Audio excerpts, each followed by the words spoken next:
Can you hear me? So what do you think? Is that good, or do I need to do more? Wait a second. Why am I not hearing you in your mic? I have no idea.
This is good.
This is Whataburger Friday Night Stars, presented by Game On Sports, live from the Star in Frisco, Texas, and the Dallas Cowboys headquarters.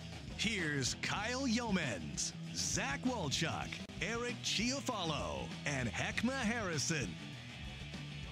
Round 2 of the Texas High School football playoffs are here. It's the area round across the state of Texas, and man, we are excited to bring it to you live from the Star in Frisco. As always, we are Whataburger Friday Night Stars. Kyle Yeomans alongside Zach Walchuk and Eric Chiafalo. Unfortunately, no Heckma Harrison this week. It's pretty sad not seeing good old Heckma in the chair, but I know he's listening. I know he's watching. We may have to call in with him a little bit later and have a conversation with him.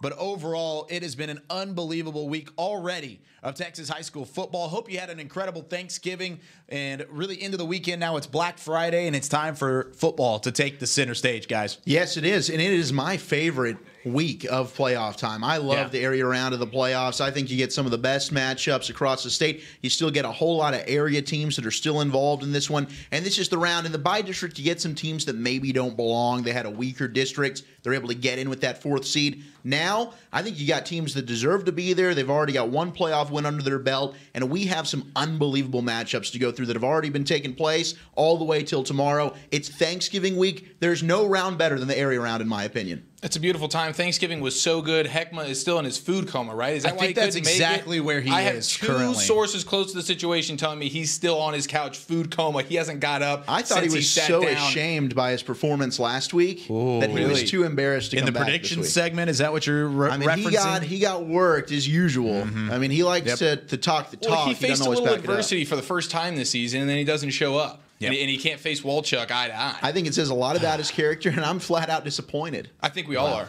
I think we are a little bit disappointed. No, none of those reasons are why Heckma Harrison is not in the Don't building. cover for him, Kyle. I am covering for him. Look Kyle, at the empty don't- chair. do just not all cover by him. himself. Everybody say hello to Heckma. Hello.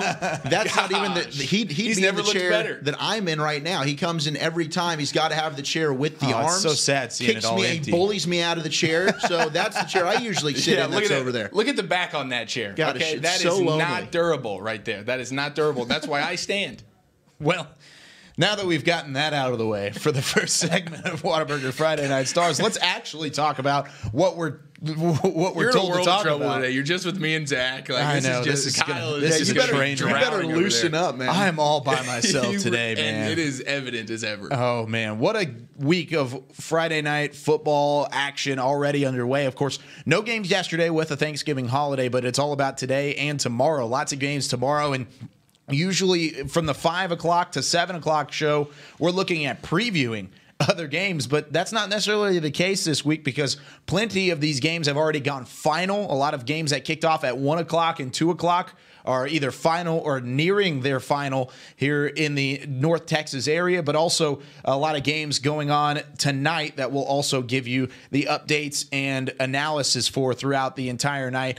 So we're glad you're with us here at Whataburger Friday Night Stars. Guys, how about let's get things started by going to the 6A Division I ranks. Let's go to the big boys first and take a quick look at the playoffs around the area, starting with 6A Division I Region 1 as we take a quick look at the bracket and really kind of look through some of these matchups that we really went in depth with last week. Of course, Trinity and Franklin, that's a game that has already gone final. This is round 2 into round 3 is what we're looking at on this bracket here. Southlake Carroll and DeSoto. Southlake, of course, off of their huge win over Coppell last week. Now, DeSoto is the team that's tabbed with trying to stop them. What a game that will be. And then we're in the third quarter with Arlington and Lamar and Odessa Permian. Another great game. And Arlington Lamar just holding on at the moment. And then Louisville Duncanville, another game. One of the big things to look at, though, you look on that left-hand column, the very left-hand side of the screen, guys, all chalk so far inside the 6A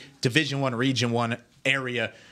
No upsets there. It's the best of the best playing in the area around. It's like Heckma went in and put in, okay, this is who's going to advance because, he's all chalk. But this is what it's all about here in the area around. Look at those 4 matchups. Unbelievable. You got Euless Trinity, who just won 44-28. And again, it was a typical Trinity grinded out up 20-7 at halftime. 396 of their 576 total yards in this one came on the ground. So, Did Brandon Theus just have a day or what? Brandon Theus was AJ Barnett was involved. He had 159 yards on the ground in this one. And for Trinity, now it sets up. They'll play the winner of Southlake Carroll DeSoto, as we saw in that bracket. So absolutely crazy matchups going on in the area around that sets up some awesome regional semifinals. Yeah, it definitely does. But you look at Euless Trinity after suffering that loss early in the season, or right in the middle of the regular season to Haltom. 48-34 was that final score. Look at the games that they've had since then. 38-7 over Weatherford. Then they dismantled Abilene 34-16, 48-3 against Richland. Euless Trinity then went on to beat Arlington Martin 56-34 in that opening round. And that was even a game that early we thought Arlington Martin may have had a chance to win. That wasn't the case. That Euless Trinity team wears others down. In order to do so, you got to run the football, and that's exactly what they've done all season long, Eric. Yeah, no, they've been dominating. And Brandon Theus, you mentioned AJ Burnett? AJ Barnett, yeah. AJ Barnett, and when they get a stable of running backs going, it's been Theus most of the year, but we've seen AJ come on these last couple of weeks. If they get that thing going, now they got a big matchup coming in next week. It's going to be fun to see who they end up playing. But dude, what a time for Trinity right now. They seem to be clicking on all cylinders, and they're hitting their stride into the playoffs. And they are, Heckma says, the running game and defense travels. Trinity's bringing that every week. Yeah, they are bringing it, and they're going to have to bring it next week because it doesn't matter who they end up playing next. It's going to be a dogfight nonetheless. Let's look at that game and preview the DeSoto versus Southlake Carroll matchup that will await Trinity, or the winner will await Trinity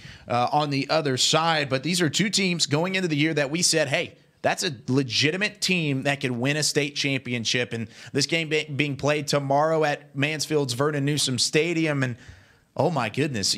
Zach, you said it yourself, and I don't think it could be put any better, but this is what it's about in the area of North Texas. 2 powerhouse programs really just both with a lot of momentum. I know DeSoto suffered that loss at the end of the season to Cedar Hill, who, by the way, got knocked off, and we'll talk about that a little bit later on. But the fact that they're 9-2 going into an 11-0, running into an 11-0 team in South Lake Carroll, man, that's going to be a fun game to watch. Yeah, I can't wait for it, honestly. I mean, I know, Eric, you've done some digging and diving trying to find the good nuggets, but it's 3 straight years that these teams have met in the area around. I believe they've traded wins in those 3 seasons. So DeSoto, obviously, 2 years ago, a state champion. Last year, I think it was South Lake Carroll got the better of them. And in this one, you've got explosive playmakers all over the field. Yeah, no, it's going to be incredible. We know about the athleticism on both sides of the ball. Now, if you go into the last week, 55-53, DeSoto over Skyline. It was a nail biter for South Lake side of things. They just absolutely dominated Coppell. They ran the ball incredibly. TJ McDaniel over 300 yards rushing, 4 touchdowns, and the defense gave up negative 30 yards rushing. They were absolutely dominant last week. And then Shandarian Ward, we know he had 4 touchdown passes last week, and the DeSoto defense gave up over 200 yards rushing. I think that's going to be where this game's going to come into play. TJ McDaniel over 300 yards just last week, and you got DeSoto, they gave up 200 yards last week on the ground. So that's really where I think the game takes its turn for South Lake, is they're going to be able to probably run the ball pretty well. We saw it happen last year when they won 33-15 over DeSoto. TJ McDaniel and Will Bowers, it was their show, and they absolutely dominated. They've only gotten better this year, believe it or not. So I'm sorry, DeSoto, but listen, DeSoto's packing a heck of a team offensively and defensively. These guys are really, really good, but last week they gave up the rushing yardage, and that makes me go, okay, South Lake, you might be able to run the ball pretty well. But 2 first-year coaches, which is pretty cool for both schools, and they've met each other now 3 times. This will be the 3rd time. It's the rubber match. It's going to be absolutely exciting. But I think when you think about the player in this game that sort of makes it, that tilts it one direction, when you look at R.J. Mickens, and I know he was Heckman's player to watch a few weeks ago. I mean, this dude's an absolute stud. He plays both sides of the ball. And when you think about a guy who can dominate offensively and then turn around and try to shut down one of those many great skill guys for DeSoto, he's going to be probably a huge, huge factor in this game. Yeah, going to be a huge factor, and whoever can run the football better might end up winning this football game, and it looks like that could favor South Lake with TJ McDaniel. I think it absolutely will. And I don't think there's any question about it, honestly, that he is the advantage and whether he can. And the running of Will Bowers as well. I mean, they have both of those guys able to do that. That's going to be a struggle for DeSoto there. But this one should be quite the game, I would imagine. Yeah, this is definitely a blockbuster throughout the North Texas area. Let's continue down the rest of that 6A Division I Region 1 bracket, starting with Odessa, Permian, and Lamar. This is a game that's currently in progress in the middle of the 4th quarter, and man, this is a football game to say the least. 28-28. Permian, last time we looked at that bracket, was down 28-21. Well, they have since been able to tie this thing up thanks to a Justin Hammond 16-yard pass from Christian Rodriguez that he was able to reel in and make it 28-28. But this is a game that Arlington Lamar, at the end of the 1st quarter, was up 21-0. Mojo, man, they don't quit. Like you said, I mean, 21-0. They're down to an explosive offense early in Jack Dawson and company with Arlington Lamar, and that Permian power, they fire right back into this thing, score twice, 21-14, and Lamar answers, 21-14, then Lamar's up. And like you just said, Kyle, Justin Hammond, a pair of touchdowns to tie this thing up at 28. This is going to come all the way down to the wire between Arlington Lamar and Odessa Permian. Another Goliath matchup here in this area round. It's just a great comeback by Permian there. And when you think about the fact that they do it all on the ground, you know, look at the difference between, they only have 55 passing yards. You get down 21-0. A lot of teams want to go abandon the run. Permian says, no, we're going to stay with who we are. We're going to run the football. And they've climbed themselves back into this game. And like you said, Zach, now it's going to come down to the wire. And now being able to run the ball is a massive advantage when the game's in the balance in the 4th quarter. So now it probably swings that way.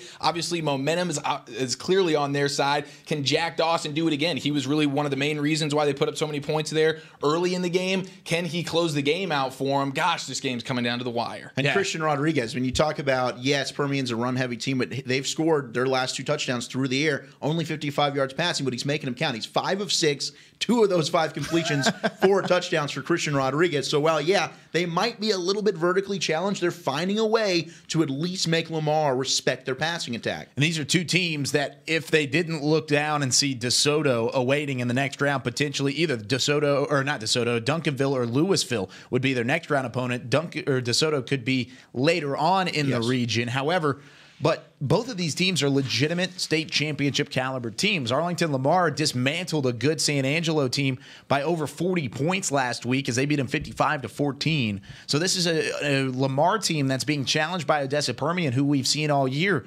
challenge some of the top teams in the North Texas area despite being from out in West Texas. Let's look at that Louisville-Duncanville matchup as we continue through Region 1 of 6A Division 1. And Duncanville kind of had a little bit of a scare last week from South Grand Prairie. They were able to pull away toward the end of that first half, but it was the most points given up by the Panthers all season long. Louisville, on the other hand, had a hard-fought win and continued their winning ways as they're now 9-2. The records and the stats don't really do it a whole lot of justice until you get down to the bottom. And it says total offense and total defense. This game kicking off tomorrow, but look at the difference there. Even probably right around even for Louisville there, 275 on offense, 252 on defense. But Duncanville, the way that they're able to dominate defensively tells the story. Really, both teams, right? I mean, this is an outstanding matchup of defenses, and I know this is Eric's kind of game. Right? Yeah, it sure is. No, the defenses in this game are going to come to play. The difference is Duncanville, when they're playing at their best, their offense can put up fantastic numbers. So Louisville's not so much the same. Louisville needs this to be a grinded-out slugfest game, and Duncanville, listen, you're talking about two teams. Louisville 7th among 6A area teams in defense. Duncanville number 1 in area defense regardless of the classification. We know Heckma refers to them as the duffel bag boys. The duffel bag boys. That's right. These guys are incredible. Last week, you saw Jaquindon Jackson. He was dominant with his legs. 3 touchdowns, 180 yards. Their defense, I know they gave up 14 points, but they shut them out in the second half. So they came out in the second half. Defense played exactly the way they've played all season. They're plus 493 in point differential. They haven't just been beating teams. They've been absolutely dominating teams. And the one thing I want to give you here is that the punter last week, Anthony Cruz, he had 2 punts that landed at the 1-yard line last week. That ended up allowing Duncanville to get a safety. And in a game like this, when defense matters and the margin for error can be very, very huge, man, if Duncanville's able to have a punter that can pin Louisville way back, and again, the defense last week for Duncanville was able to get a safety off of it. So I think that could be a little bit of an X factor in this game. But Louisville, listen,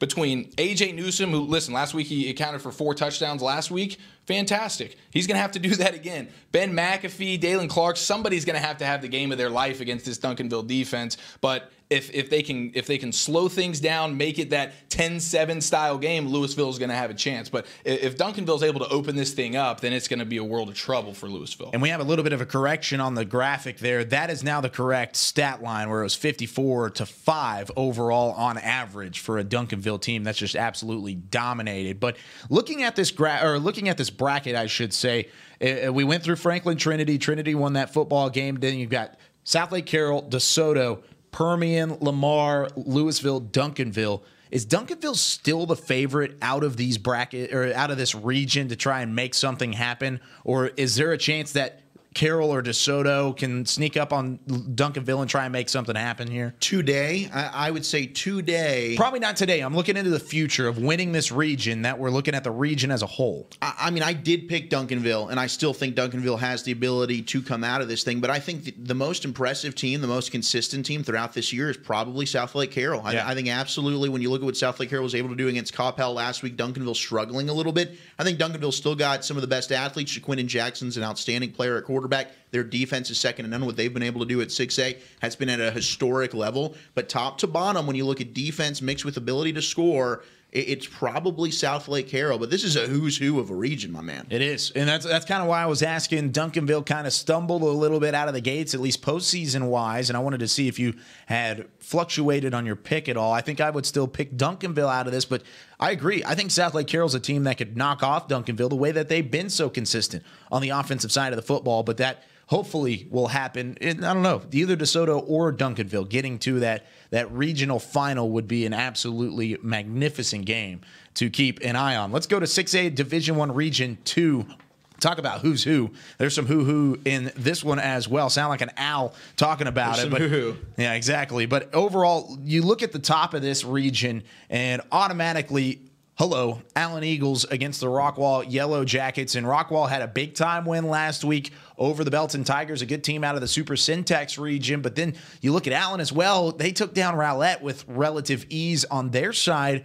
of the football too. So both Allen, both Rockwall coming in on a massive momentum swing, both high-powered offenses. Is this a game where we could see close to 100 points put up on the board? Fellas, I'm excited for this matchup. Now, Allen is an absolute juggernaut. And look, Rockwall's head coach, Rodney Webb, was asked, how do you beat Allen?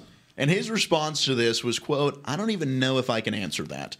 Allen is the most complete high school football team I think I've ever seen on tape in all phases. They're on a completely different level. Now, I do have some nuggets that might bode well in Rockwall's fashion.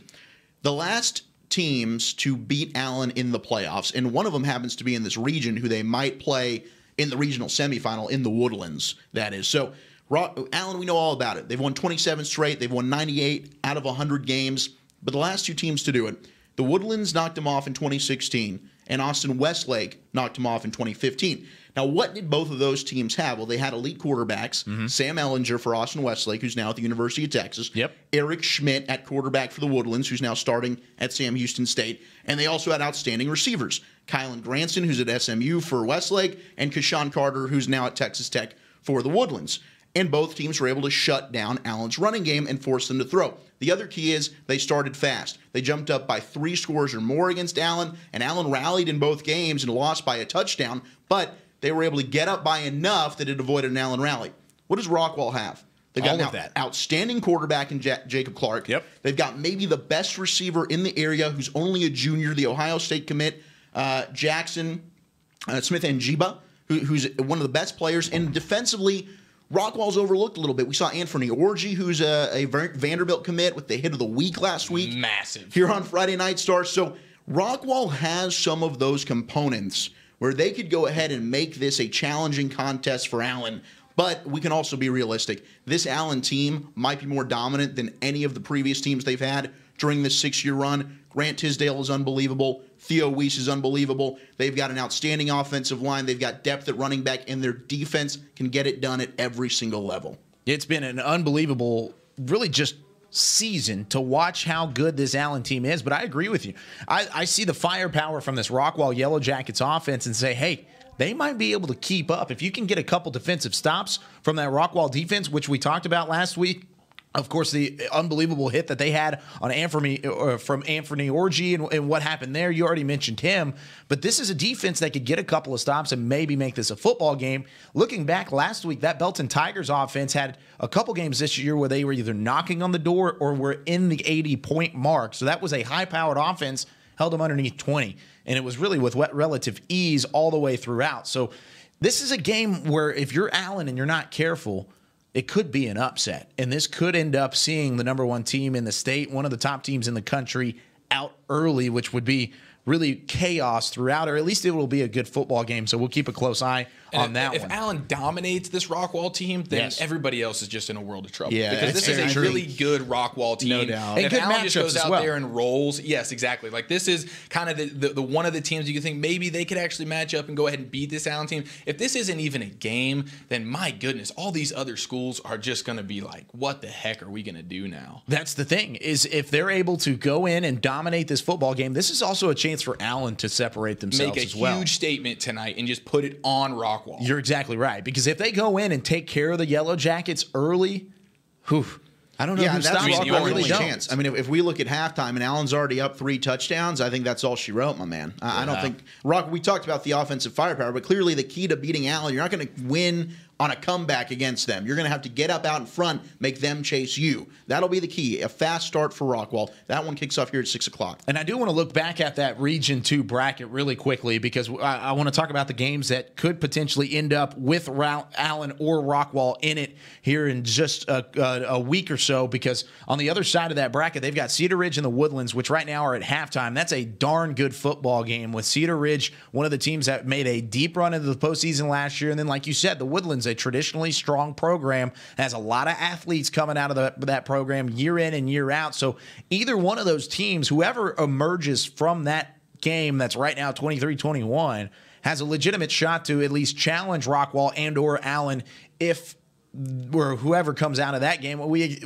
probably expect it to still be Allen, but even if Allen does get out of that district or out of that game, then Cedar Ridge or the Woodlands could make that a football game in the second half too. But I do want to go down to the bottom here of this Region 2 bracket. This is a game that kicks off at 7 o'clock tonight.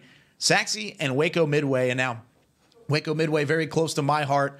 I'm a graduate of Waco Midway, but I think the Panthers might be in a little bit of trouble because I think Saxe is a really good football team. And you look at the record, 9-1 Midway.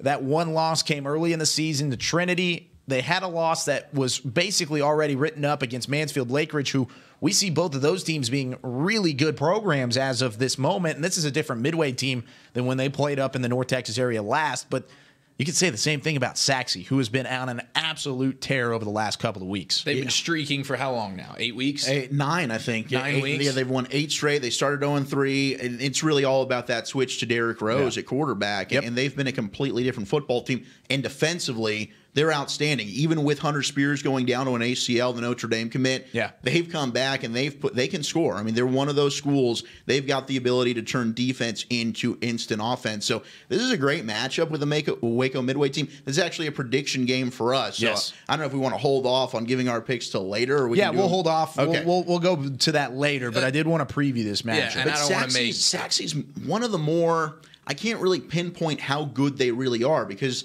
offensively, they're not going to wow you. They're kind of a run-oriented team. They play great defense, but you question, can they get the big plays in the passing game? Obviously, Derrick Rose is just an athlete at quarterback. Two-sport athlete, man. But, what a stud. If Waco Midway can prove to have some kind of offensive success, I think it's an interesting matchup between the two schools.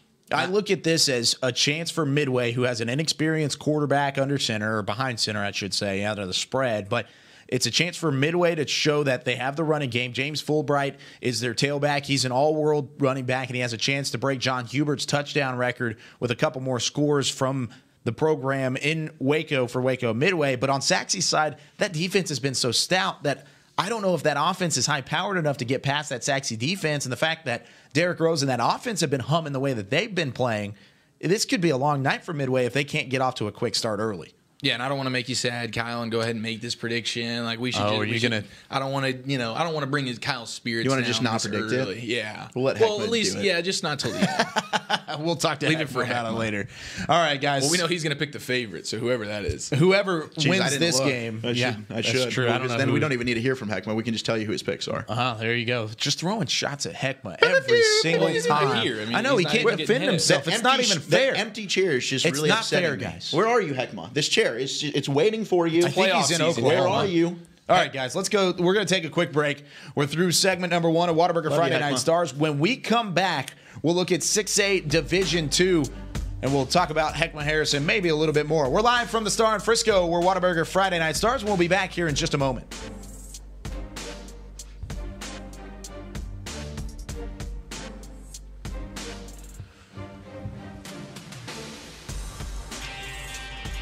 Today at Whataburger, we're cooking the sweet and spicy bacon burger.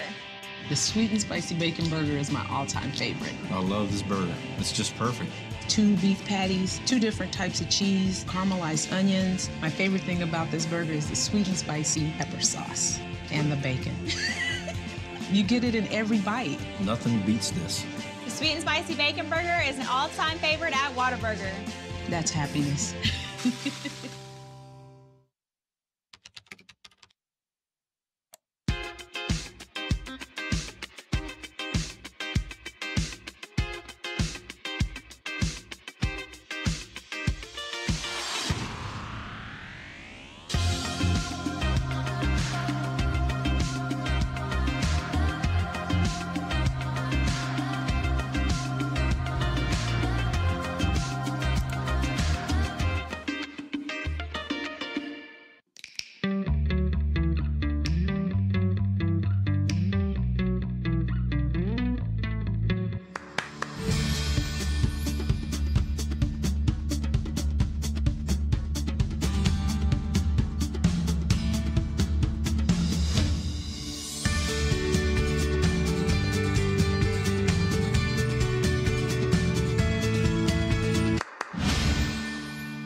Little ideas can turn into big dreams.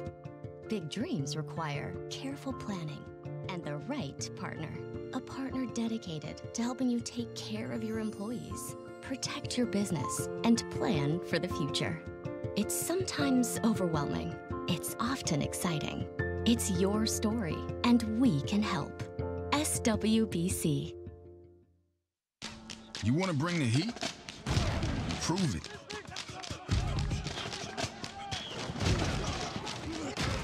With carbs to help fuel muscles. And electrolytes to help replace what you lose in sweat.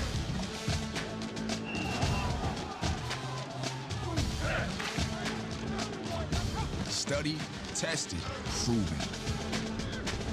Nothing beats Gatorade. On a Forbidden Fansville by Dr. Pepper. Ramon, we can't. But Julia, We're rivals. I can love you and still hate your overrated school. We have two different defensive philosophies. You're a base 4-3 cover 2, and I'm an aggressive 3-4 with press coverage. I get it, but we both love Dr. Pepper. Oh, Ramon. Touchdown, State! Yes! In your face! Dr. Pepper, the official drink of Fansville.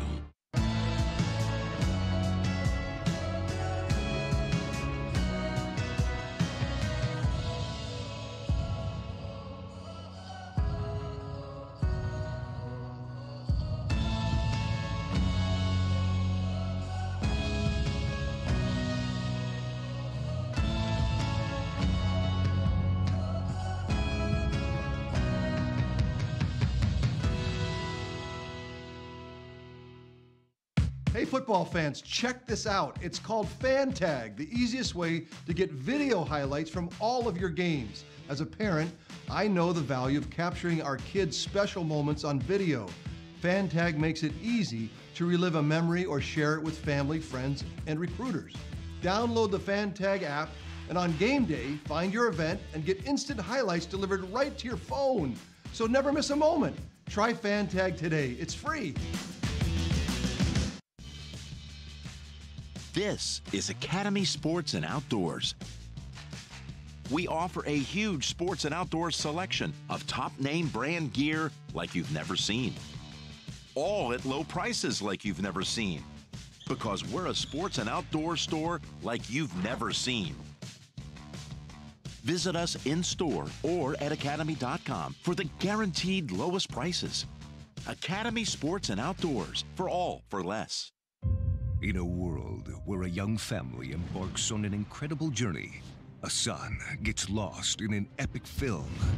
A father wills his team to victory, while a mother tries to talk to her daughter, who is posting online at a rate she has never seen until now. With high-speed Wi-Fi, free live TV and movies, there's something for everyone. Download the American app, and the best in entertainment travels with you.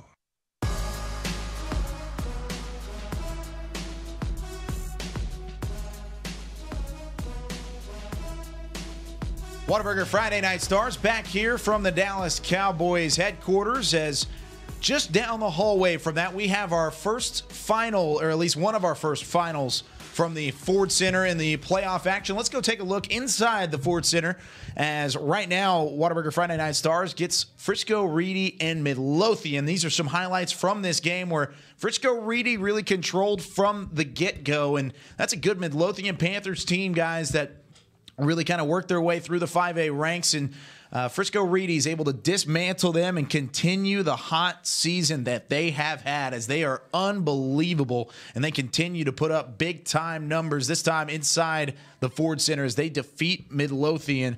Looking at the score on that one, as Reedy wins it 52-29. Finally got that updated, but 52-29 over a really good Midlothian team. That's an impressive win for the Frisco Reedy Lions, guys. Yeah, we've talked about Reedy really for at least the second half of the season as wow. This is one of those teams that is really, really good on both sides of the ball. We know about their quarterback, Mr. Foskey. Foskey. Absolutely. This guy's incredible. They're a well-balanced team offensively and defensively. They play very well complementary football. And when you're a team like Midlothian coming in here against Reedy and you're coming into the game one-dimensional, you can really only run the football. Reedy's going to take that away, and you're going to be in a world of trouble. And that's exactly what happened today. Yeah, and you look at Midlothian as a team that last week knocked off a very good Red Oak squad, 42-13.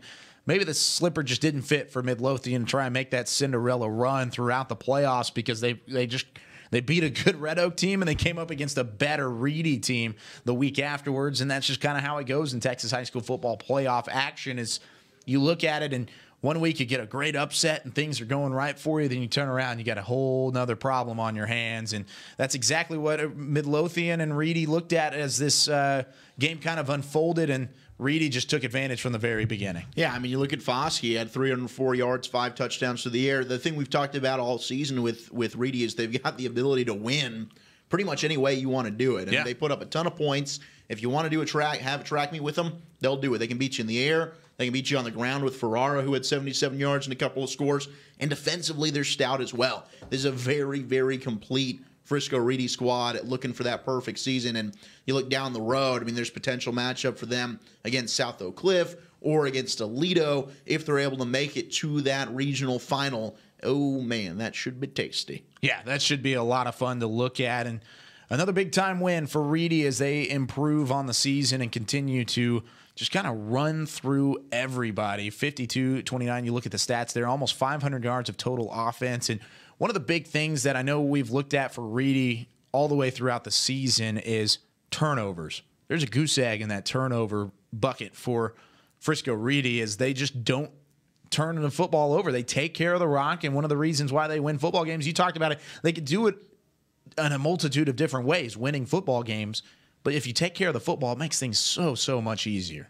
It does, no doubt about it, and that goes to good quarterbacking. You know, Foskey is one of the best quarterbacks in that 5A area, and that's the thing. I mean, you look at these elite programs, the Denton Ryans, the Allens, the Highland Parks, and this season the Louisvilles and the Duncanvilles, the teams that have had, look at South Lake Carroll, that have had really good years, and why they're undefeated, a lot of them, is because they don't turn the football over and they don't beat themselves. Yeah, it's huge. And when you combine that with a team that plays incredible defense and they're able to not only run the ball, but they're able to throw the ball, they can just beat you in a multitude of ways. And like Zach said, they can play in any style of game you want. It doesn't matter if you want it to be a barn burner or you want it to be 17-13. They can win any of those games. And Reedy's going to be an absolute nightmare for a lot of these teams going forward. They're not a matchup anybody wants to see right now. No, not a matchup that anybody wants to see. Corsicana and Centennial will play tonight. The winner of that one will face Reedy. Those are two solid teams, too. They're two good teams. That'll be a prediction game as well. We'll get back to that one later. Hey, there you go. We'll talk about that one here in a little bit as well. Another game at the Ford Center tonight. Oh, look, we've already got it up.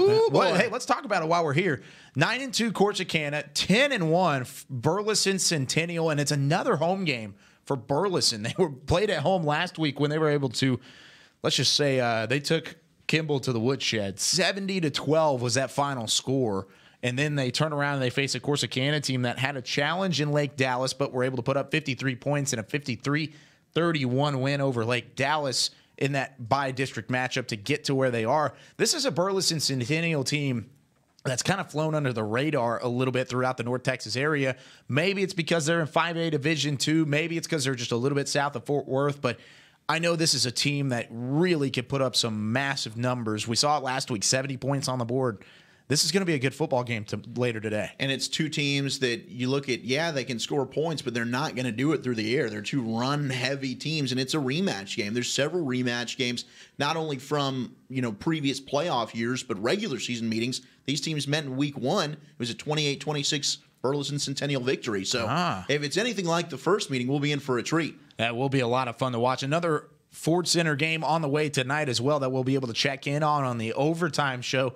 Kicking off at 7:30, Coach Jason Todd's South Oak Cliff Golden Bears will face the Frisco Raccoons in a good matchup just across the hallway from us. We may have to go over there a little bit later as we look at the preview of that game now. 50 points per game for South Oak Cliff compared to only 5 points allowed. That South Oak Cliff team has been led by Coach Todd. They have just dismantled the competition throughout the course of the 2018 season. And Frisco, on the other hand, has been hot as of late. This should be a good football game, guys. Yeah, I mean, Frisco's coming in playing the best football they have been all season, which is the most that you can say for them right now coming into this game against Sock, because Sock right now is, and really as they've been all season, they've been a dominant football team. And you see their offense is really, really good too. We always talk about their defense, but their offense can do plenty. And I think Frisco's offense might be, thinking to themselves, how the heck are we going to do anything against this Sock defense that is vicious at all levels? The linebackers in the secondary. I know my player to watch a few weeks ago, DeAndre Dansby. That dude's an absolute animal. They have those guys all over the board defensively. Hopefully Frisco can keep it a game, but I would imagine Sock probably runs away with it. Yeah, I tend to lean that way as well. I mean, Frisco, we saw them beat a pretty good Lovejoy team a couple of weeks ago, a game that they had to have to get into the playoffs. They can score some points, and on defense, they're able to force some turnovers that day. Yeah. And for South Oak Cliff, I just think their team speed and how good they are on defense, nobody really can understand that on film until you're on the field with them and you realize, holy moly, these guys are good. Yeah. South Oak Cliff, I picked them to win state in 5A. I might have gone out on a limb because there's some big football matches they're going to have to, especially today against Frisco. That's no walk in the park, but there's some big teams waiting down the line for them. And one of those teams, Aledo, who's already advanced into the regional round, and we'll take a look at their game real quickly here between Aledo and Lovejoy, and this really wasn't even a contest because automatically Aledo just got off to a hot start, really got out of the gates early and just dismantled a pretty good Lovejoy team, and that's unfortunate. We like Lovejoy a lot. We talked about them quite a bit throughout the season as maybe an underdog team, but whenever you go up against Aledo, there's not a whole lot you can do. 62-28 was the final score as we look at some of the highlights from this ball game, but overall, man, the Bearcats are the real deal, Zach. Yeah, they are outstanding, and I got to watch a lot of this one, and Chase McClellan, you just saw some touchdown runs here. He was a man amongst boys. He looks, there's players that you watch at this level and they just make it look easy. It doesn't even look like they're running that fast, yet they're finding a way to just outrun everybody. This is a player. He had 308 yards and 4 touchdowns. He's committed to Oklahoma. It seems like all the major guys in this area are going to OU. They're doing an excellent job of recruiting the DFW area. But this offense, they just execute perfectly. And they're big play guys. We talked about McClellan. Jake Bishop at quarterback, 143 yards today. Had 2 touchdowns passing. Also had a rushing score. The Bishop brothers have grown up. I believe he's the 3rd Bishop brother going through this Aledo team. They've all got state championships to their name. He's probably well on his way to winning another one. It would not surprise me at all. And then you've got sophomore wide receiver JoJo Earl. That's a name to remember. We've talked a lot about Trajan Bridges. We talked earlier about Jackson Smith and Jiba. Theo Weiss. There's a lot of great receivers in the DFW area. This isn't the next guy in line. JoJo Earl today, 5 catches, 83 yards, a touchdown. You can line him up inside. You can line him up outside. He's outstanding. And what they were able to do against a very good Lovejoy team with Carson Collins at quarterback, guys like Bo Love and Nelly who had an outstanding touchdown catch. You see right there, whoop, one of the plays of the day. That touchdown catch right there by Bo Lovinelli, without a doubt, one of our plays of the day here on Friday Night Stars. Even though it was in a losing effort, he was great today. 9 catches, 154 yards, and a touchdown. Aledo just finds a way to make it look effortless. This team is a well-oiled machine, and they execute that offense. We've talked a lot about Highland Park, and maybe there's similarities to, say, New England Patriots. I think Aledo runs very similar offense. They like to kind of get the balls to their players, quick strike passing in space, let them make yak yards, and their offensive line, they do a great job of getting out in space, hat-on-a-hat football, and blocking. Their execution's flawless, and I'm really hoping we get the Aledo South Oak Cliff matchup we've been waiting for. We need it. Let's look at the bracket throughout that Region 2 of 5A Division 2. We skipped down here because of that final that just went or just ended up, and it says Midlothian 52-29. Those scores are switched, actually, as Frisco Reedy moves on. However, you look at the top of the bracket there, Aledo and Lovejoy, that game's over with. Aledo dismantles Lovejoy, but South Oak Cliff and Aledo next week, and then a potential between Burleson Centennial and Frisco Reedy. Wow. I know. Look at those 2 games. Shaping up for a huge and then if Aledo next couple of weeks. or I don't even care. Aledo or South Oak Cliff with Reedy in that bottom half of the bracket to find out who wins Region 2 at this level, that's worth the price of admission 10 times usually, because those are I mean, those are the 3 teams that I would look at and say, hey, they have a legitimate shot, and I would pick them as favorites to run through 5A Division II. Now, there are a lot of good teams. I mean, there's Justin Northwest, of course. Of course. Got to talk about your alma mater, Eric, and then you've got other teams like Netherland, A&M Consolidated, Fort Bend Marshall on the other side of the bracket, just really a bunch of good teams all the way throughout it. But I think those are 3 teams that are favorites to try and make a run and get deep into the playoffs and potentially win a state championship at that level. But if the football gods are a thing, and we've already talked about them all year long, South Oak Cliff, Aledo next week will be a barn burner. We'll wait and see what happens with South Oak Cliff. They've obviously got a task ahead of themselves. And Frisco's a good team. And the Raccoons can come out there and surprise They've been hot anybody. too. But that sock defense, baby. We'll get into a possible matchup with them. We've all been Aledo. surprised by Raccoon at least once or twice in our lives, and it could be Come Reedy's back. night. Come back for the overtime, 9-11. We'll dissect that potential Aledo sock matchup a little more. Hey, I like the plug. 9-11. We will be back here on Whataburger Friday Night Stars. Let's go into 6A Division II. Lots of good games to look at throughout this division as well. We'll start off with Region 1 for 6A Division II. Up at the top, you've got Midland Lee and Haltom. Hebron defeats J.J. Pierce. That game going final, not very far from where we are now on the timeline. That game just going final, and 57-35. Those scores also reversed as Hebron does move on. The slipper doesn't fit either for J.J. Pierce, who knocked off Cedar Hill last Friday. But now you look at Hebron in that third round. Haltom, Midland Lee, that's going to be a good football game. Haltom definitely favored there. But you got to give credit to the Hebron Hawks in the way that they've been able to kind of turn things around. Looked like earlier that they had a chance to maybe not even get into the playoffs.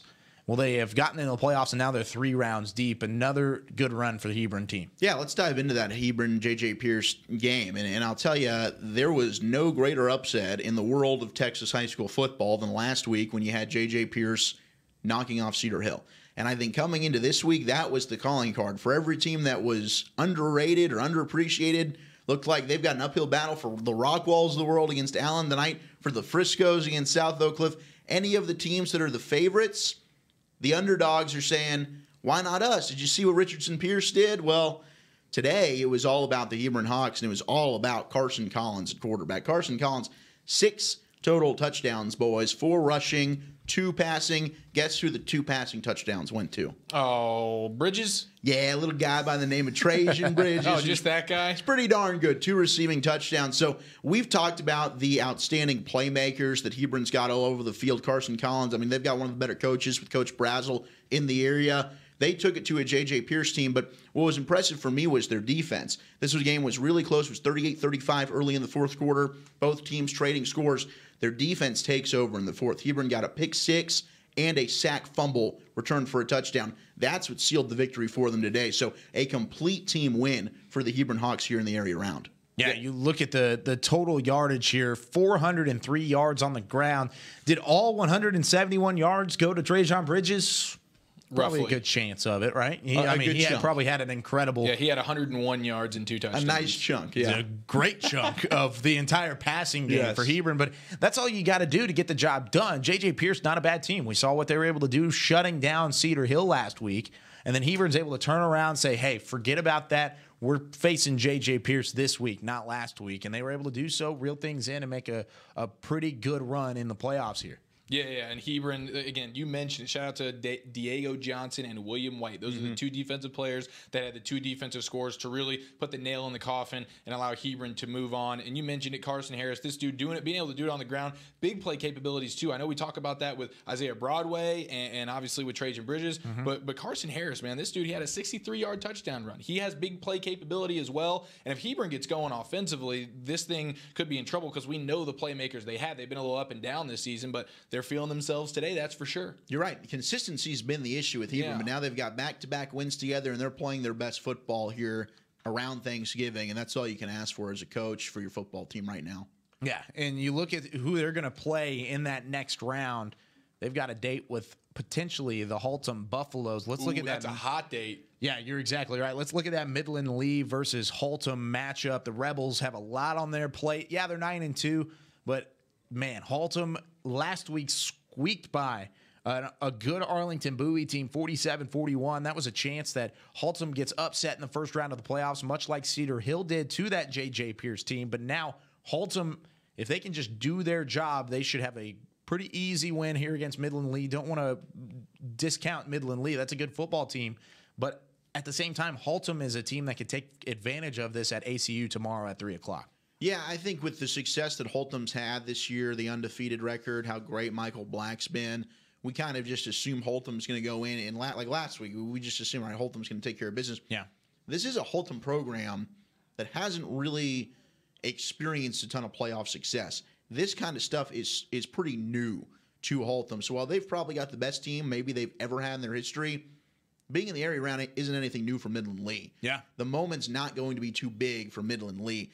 Haltom needs to come out and really start a lot quicker than they did last week, because I don't know if they'll be able to make that kind of second half comeback that they were able to do a week ago against this Midland Lee bunch. And this is a banged up Haltom team regardless. San Angelo Central, that was a district championship game on the road in San Angelo. Then you travel to play Arlington Bowie. We talked about how close that game was. And now you go all the way out to ACU, and you have to play against a very good Midland Lee team. I know the stats there that tells a story, because Michael Black and the Haltom Buffaloes are the favorites in this football game, as they should be.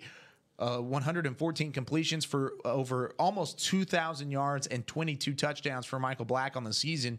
But at the same time, if you're not careful, Haltom could end up on the losing side of things pretty quickly. And Midland Lee put up 70 points last week. So, yes. I mean, it's not that they're incapable of scoring. 70 points, wow, that I don't care who you're playing. In the playoffs, you put up 70 points. That's impressive. Haltom cannot overlook this game, especially with the way they come out last week. If they come out in this game and they're overconfident and they're overlooking it, then that's a huge problem, because it's not like they dominated last week and they can just start looking ahead like you feel like a team like maybe South Oak Cliff can do or something like that.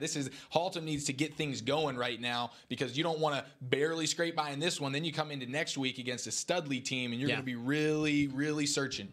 Yeah, you're exactly right. If you don't get off to a quick start, things could get dangerous very, very quickly.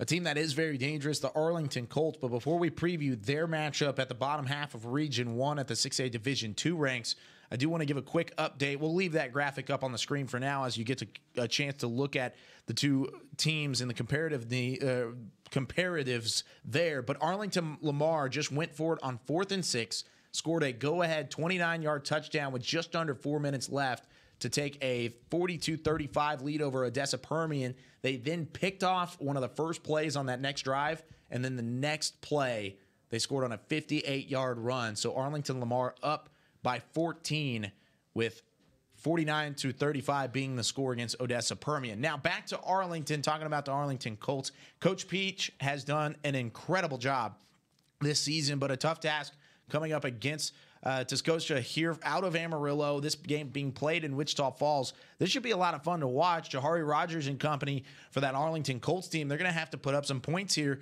to try and get into that third round.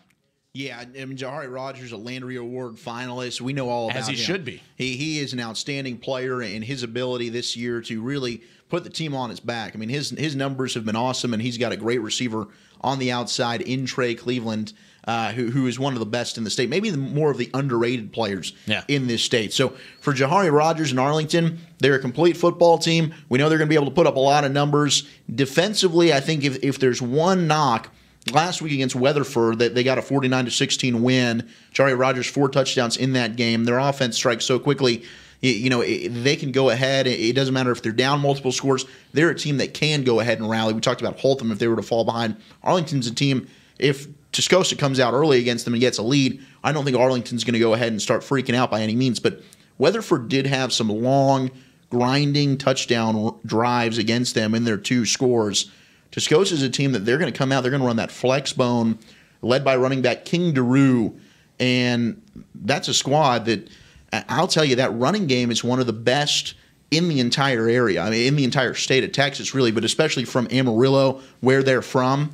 That could cause some problems for Arlington, a team that, you look at Bowie, you look at Lamar, a lot of the teams that they've played within their district, they're more of a spread it out kind of team, but you get a team that's going to come in here, run that flex bone, maybe some different offensive looks, a challenge for that Colt defense. Yeah, it's going to be a challenge indeed, but whoever ends up winning this football game has a challenge awaiting them as well. Let's look at the bottom half of that bracket. Denton Guyer versus Mansfield Lake Ridge. Lake Ridge with a big-time win last week over Lake Highlands, 35-35. That game was not as close as that score actually says it was at the end because Lake Ridge dominated that football game. And talk about dominating. Guyer 52-21 over Flower Mound last week, a Flower Mound team who we've talked about had not been in the playoffs since 2010, and now you look at Denton Guyer as a team that, they're starting to get hot again after losing those final 2 games of the regular season, and they're going to be a force to be reckoned with if they can get past Mansfield Lake Ridge. Either one of these teams is going to have a good shot at playing Arlington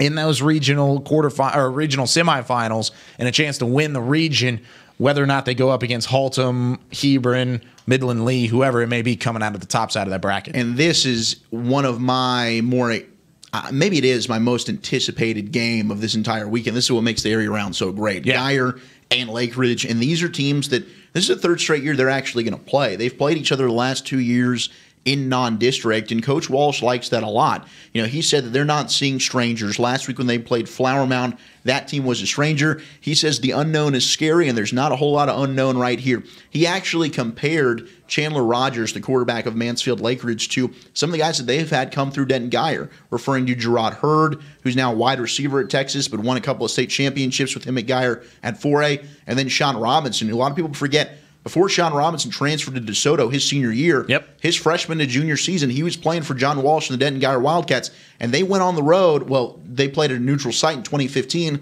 the last time that Guyer went ahead to the regional semifinal, and they beat a South Lake Carroll team that they were not expected to defeat. This is a game I think maybe a lot of people might look at Mansfield Lake Ridge, winners of the District of Doom, District 7, 6A. You look at Chandler Rogers, some of the outstanding numbers that he's put up this year, accounted for 2,735 total yards, 29 total touchdowns. He had 5 touchdowns in their win over Lake Highlands in the bi-district round. Outstanding player.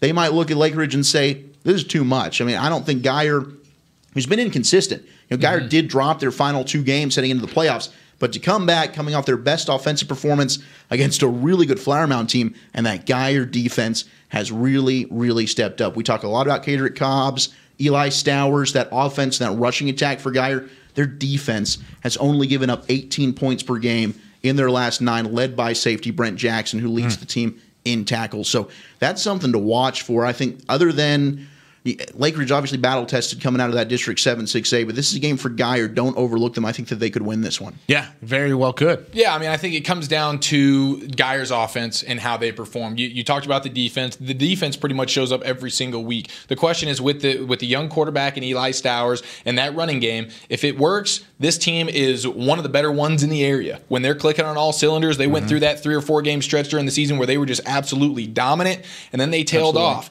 And part of that's to do with generally a young team and especially a young quarterback. But if that offense is clicking and Stowers and that running game and Cobbs and things like that, this could be one of those games that really comes down. We could be in for an epic battle. I think it will be. I think it's going to be a shootout. I think it's going to come down to the wire. I think this is going to be a very fun game. It's a Saturday kickoff. I think at 2 o'clock it's set up there.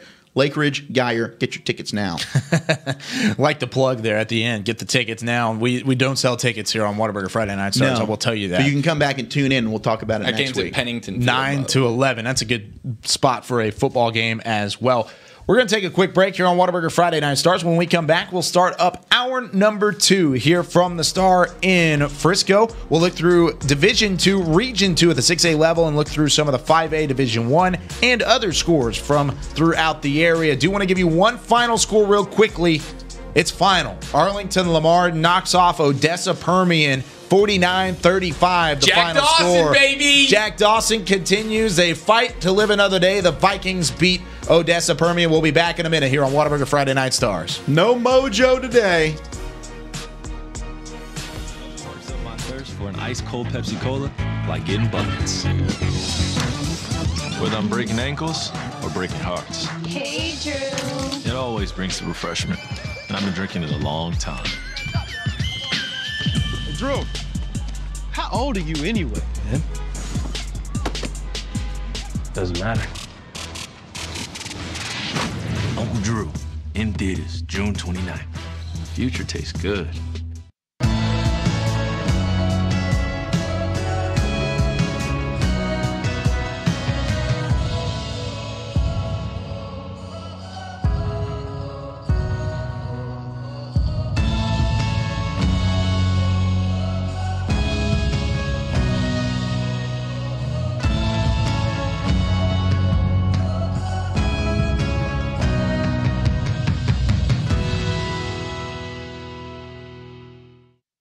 football fans, check this out. It's called FanTag, the easiest way to get video highlights from all of your games. As a parent, I know the value of capturing our kids' special moments on video. FanTag makes it easy to relive a memory or share it with family, friends, and recruiters. Download the FanTag app, and on game day, find your event and get instant highlights delivered right to your phone. So never miss a moment. Try FanTag today. It's free.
This is Academy Sports and Outdoors.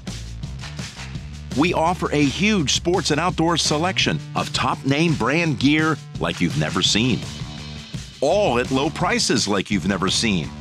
Because we're a sports and outdoor store like you've never seen. Visit us in store or at academy.com for the guaranteed lowest prices. Academy Sports and Outdoors, for all for less. Little ideas can turn into big dreams. Big dreams require careful planning and the right partner. A partner dedicated to helping you take care of your employees, protect your business, and plan for the future. It's sometimes overwhelming. It's often exciting. It's your story, and we can help. SWBC. Today at Whataburger, we're cooking the sweet and spicy bacon burger. The sweet and spicy bacon burger is my all-time favorite. I love this burger. It's just perfect. 2 beef patties, 2 different types of cheese, caramelized onions. My favorite thing about this burger is the sweet and spicy pepper sauce and the bacon. You get it in every bite. Nothing beats this. The sweet and spicy bacon burger is an all-time favorite at Whataburger. That's happiness. You want to bring the heat? Prove it.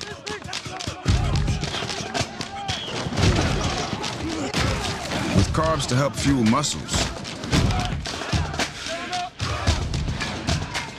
And electrolytes to help replace what you lose in sweat.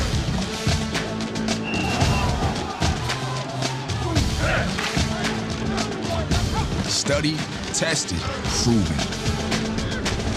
Nothing beats Gatorade. On a forbidden Fansville by Dr. Pepper. Ramon, we can't. But Julia, We're rivals. I can love you and still hate your overrated school. We have 2 different defensive philosophies. You're a base 4-3 cover 2, and I'm an aggressive 3-4 with press coverage. I get it, but we both love Dr. Pepper. Oh, Ramon. Touchdown, State! Yes! In your face! Dr. Pepper, the official drink of Fansville.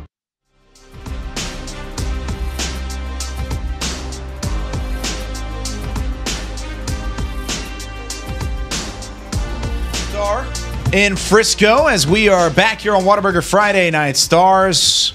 Home of the first place Dallas Cowboys. Got to throw that out there. Big win yesterday over the Washington Redskins. NFC Championship preview Thursday night. I think so. AT&T Stadium. Saints coming to town. Let's not get carried Amari, away. Dak, Zeke, the new triplets. Beautiful. I don't know. Amari did have an unbelievable game, and Had if a he's great able to play that game. way, then the Cowboys might be a little bit more dangerous with that defense. Possible. Ooh. Well put. A defense is special. We'll talk about NFL off air, but on air, we've got Whataburger Friday Night Stars, hour number 2. Glad you're with us, whether you're on Twitter, Facebook, YouTube, or Vimeo. You nailed it. I got it that time. Good for you, dude. We've also got it on Instagram, not live, but follow us on Instagram at Friday Night Stars _ at the end there. But man, what an unbelievable week of Texas high school football playoffs from around the North Texas area. We've gone through 6A Division I, 5A Division II for the most part, and 6A Division II,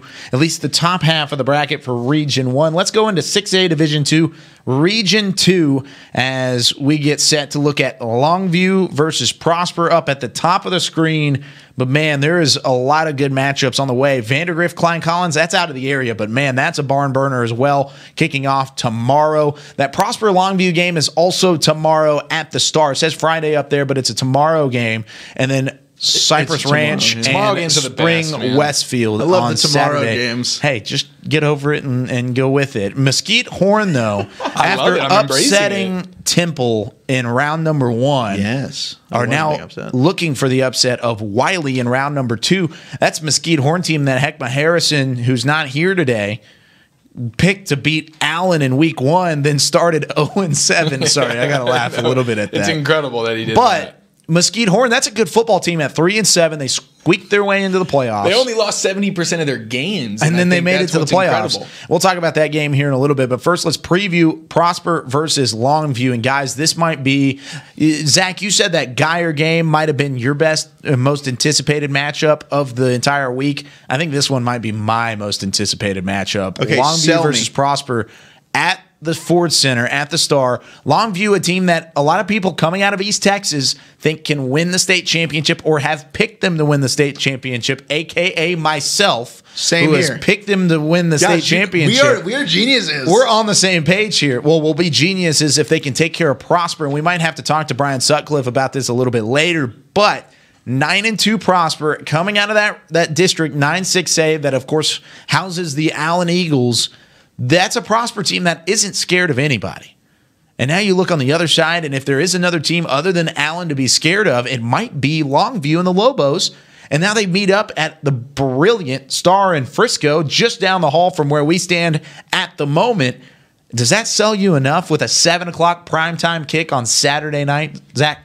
I think it's a fascinating matchup. Consider me sold. I like the Prosper team a lot. I just think Longview's way better, man. I think this is going to be like when Prosper played Allen. I think Longview's about to flex that muscle, and Prosper can't hang. Wow. No love for Prosper. No love for Wayne Anderson. I love Wayne Anderson. What about the Shoemaker himself? And Keegan Shoemaker's playing great, and they've got some offensive firepower. Justin Clark. It's less of a knock on Prosper and mainly just how good I think Longview is. I think the Lobos are just an outstanding football team, and I think Prosper, them jumping from 5A to 6A, the success they've had a great year. I think they've got the ability to score some points. I just don't think it's going to be enough to knock off Longview. Listen, I hear you, and Longview's run defense has been stellar this year. So Wayne Anderson and company, if Prosper is going to be able to win this game, they're going to have a huge advantage if they're going to be able to run the football. Yeah. And the Lobos have stopped the run so well all year, so it's probably going to end up being the ball's in Shoemaker's hand, and can he do it? Longview's going to be a really, really tough matchup, but they should be fun. I have more confidence in Prosper than I think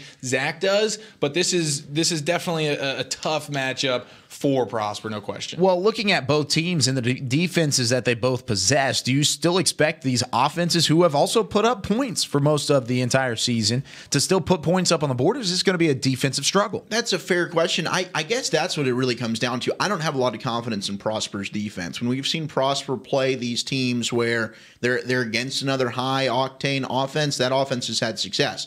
Whether it was against Allen, whether it was against Plano East, even though that was a game that they were able to win, or if it was against Plano, who almost came back and got that victory in the season finale against Prosper.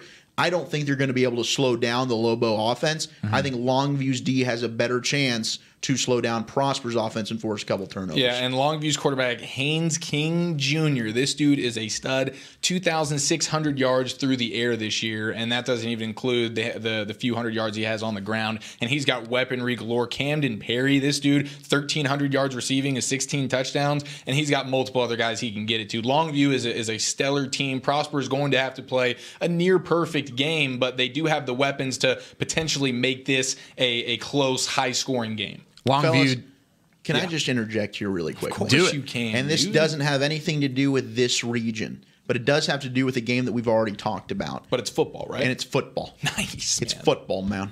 It happens to do with Rockwall and Allen. Oh, no. And we talked about if Rockwall could get up early, that's the key to beating Allen for them. It always has been. It might have been the first play of the game. Holy. 81 yards. No. Jacob Clark to Jackson Smith and Jiba. Oh, my God. And look, guys in the back, we don't need a graphic for this. This is going to be fine. We just want to mention this. It's just 7-0. Rockwall. Holy already smokes. up on Allen. They might have a chance in this one. Let's get right back to it. Mesquite, Horn, and Wiley, baby. The Orange Jackets, man. Yeah, Who'd thunk it? let's look at this Wiley Mesquite Horn game. Definitely a good tidbit. Glad you talked about that because Rockwall, off to a quick start, could make something happen there. But how about Mesquite Horn, the team that Heckma picked to beat Allen early in the season? Started 0-7. We talked about them at length and the fact that that's not your usual 0-7 team. Well, they're looking like that right now. 35-24 the score is. That one is in the middle of the second half at Mesquite Memorial Stadium. And man, you look at the 355 yards of total offense. It's been a balanced attack from the Jags, and that's another game where you look at Wiley and the Pirates. That's a good Wiley Pirates team that took care of McKinney last week, 38-28.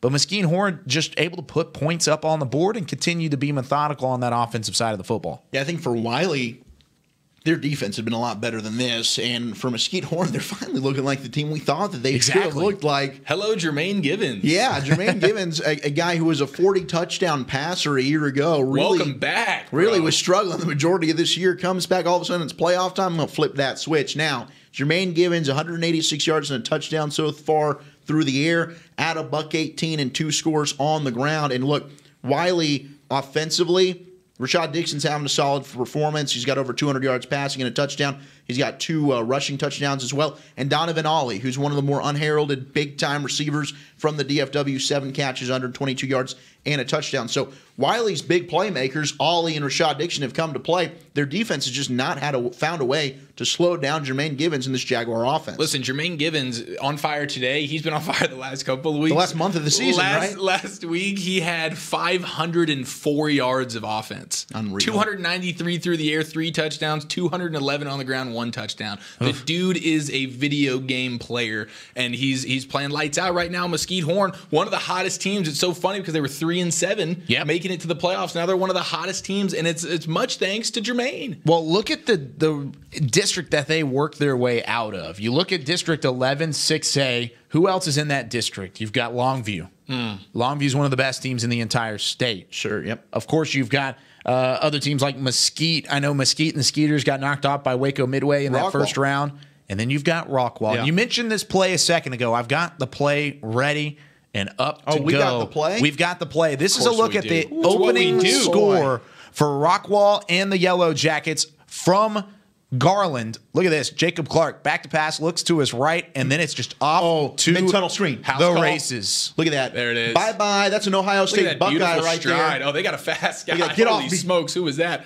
He's got some speed, but wow, dude, Rockwall coming to play. And here's the thing, Allen, they don't know how to play outside of their stadium. I think that's a huge thing right now. Holy cow, Eric, that's a brilliant point. Have they played a road game yet this year? This is their first time out of Allen Stadium since 2012. It's been a long insane. time. It's been a long time since Allen's been out of their stadium, but it did not take a long time for the Allen Eagles to strike back. Grant Tisdale on a 25-yard touchdown run. Oh, I forgot about that guy. Oh, yeah. Oops. It's tied up. Wait, they can score on offense too? Yes, they can score on offense as well. Man. Yeah. That's sad. It's 7-7, so that score. Rockwall's in trouble, man. Now, that's awesome. I hope that's that how they just quick keep, it is. Just ping-pong football. Let's just keep trading scores. This one should be 109-90 by the time it's over. Okay, I'm looking at the last time that Allen played outside of Allen Eagle Stadium, and you have to go all the way back to 1964. To the state championship. My grandfather played in that game. Nope. Actually, no, his dad played in that game. McKinney and the Lions played on the road, so Allen Eagles played at McKinney's Stadium in week 5 of the season. That's the last time the Allen Eagles have left Eagle Stadium. What a dream come true. And it wasn't like they were on the road the first 5 games of the year either. No, they went to the new brand new McKinney ISD Stadium. So they've got, hey, we got to live up to this expectation. We've got a fancy schmancy stadium that's, multi-million dollars. McKinney, you built one. All right, we'll go play there. We'll show face there. Just a wild. It matches our high standard. They feel Wild, comfortable wild at start. AT&T Stadium, maybe here at the Star, but not in whatever Garland practice field they're at right now. Hey, guess what? Garland's a good stadium You guys as well. want to know something funny? Oh, no. Rockwall scored. It's now 14-7. We got fireworks in Garland. Holy smokes. Area round high school football action. Rockwall and Allen putting on a show. Was it Jacob Clark once again No, through it the air? was a touchdown run this time. Oh, so, wow. hey, Rockwall balanced attack. That's what we Multiple said. ways, they can baby. do it. Zach they can do Henry. it. That has a making of being an all-time classic. I hope it is. Continues at this rate. And again, come on back for the overtime. So would it be 13-7 right now, or was the PAT good? 14-7. 14-7. Okay, well, there you go. So, yeah, come back for the overtime. We'll have all the highlights, and we'll break that game down bit by bit. Guys, let's go into 5A Division I and talk some things through here as we get set for there are a lot of finals, actually, in this bracket that we got to go over. Let's start at 5A Division I, Region 1, Birdville and Abilene Cooper. That's a Birdville team that really took care of business, 49-14 as they move on into the third round. Amarillo, Caprock, and Grapevine, that game also continuing at the moment. Then you've also got Lubbock, Coronado, Azle. That's a good Lubbock Coronado team knocking off a very good Azle team. A little bit of an upset there, but Lubbock Coronado, a team that you look at Denton Ryan down at the bottom there. If they can get past El Paso Deval,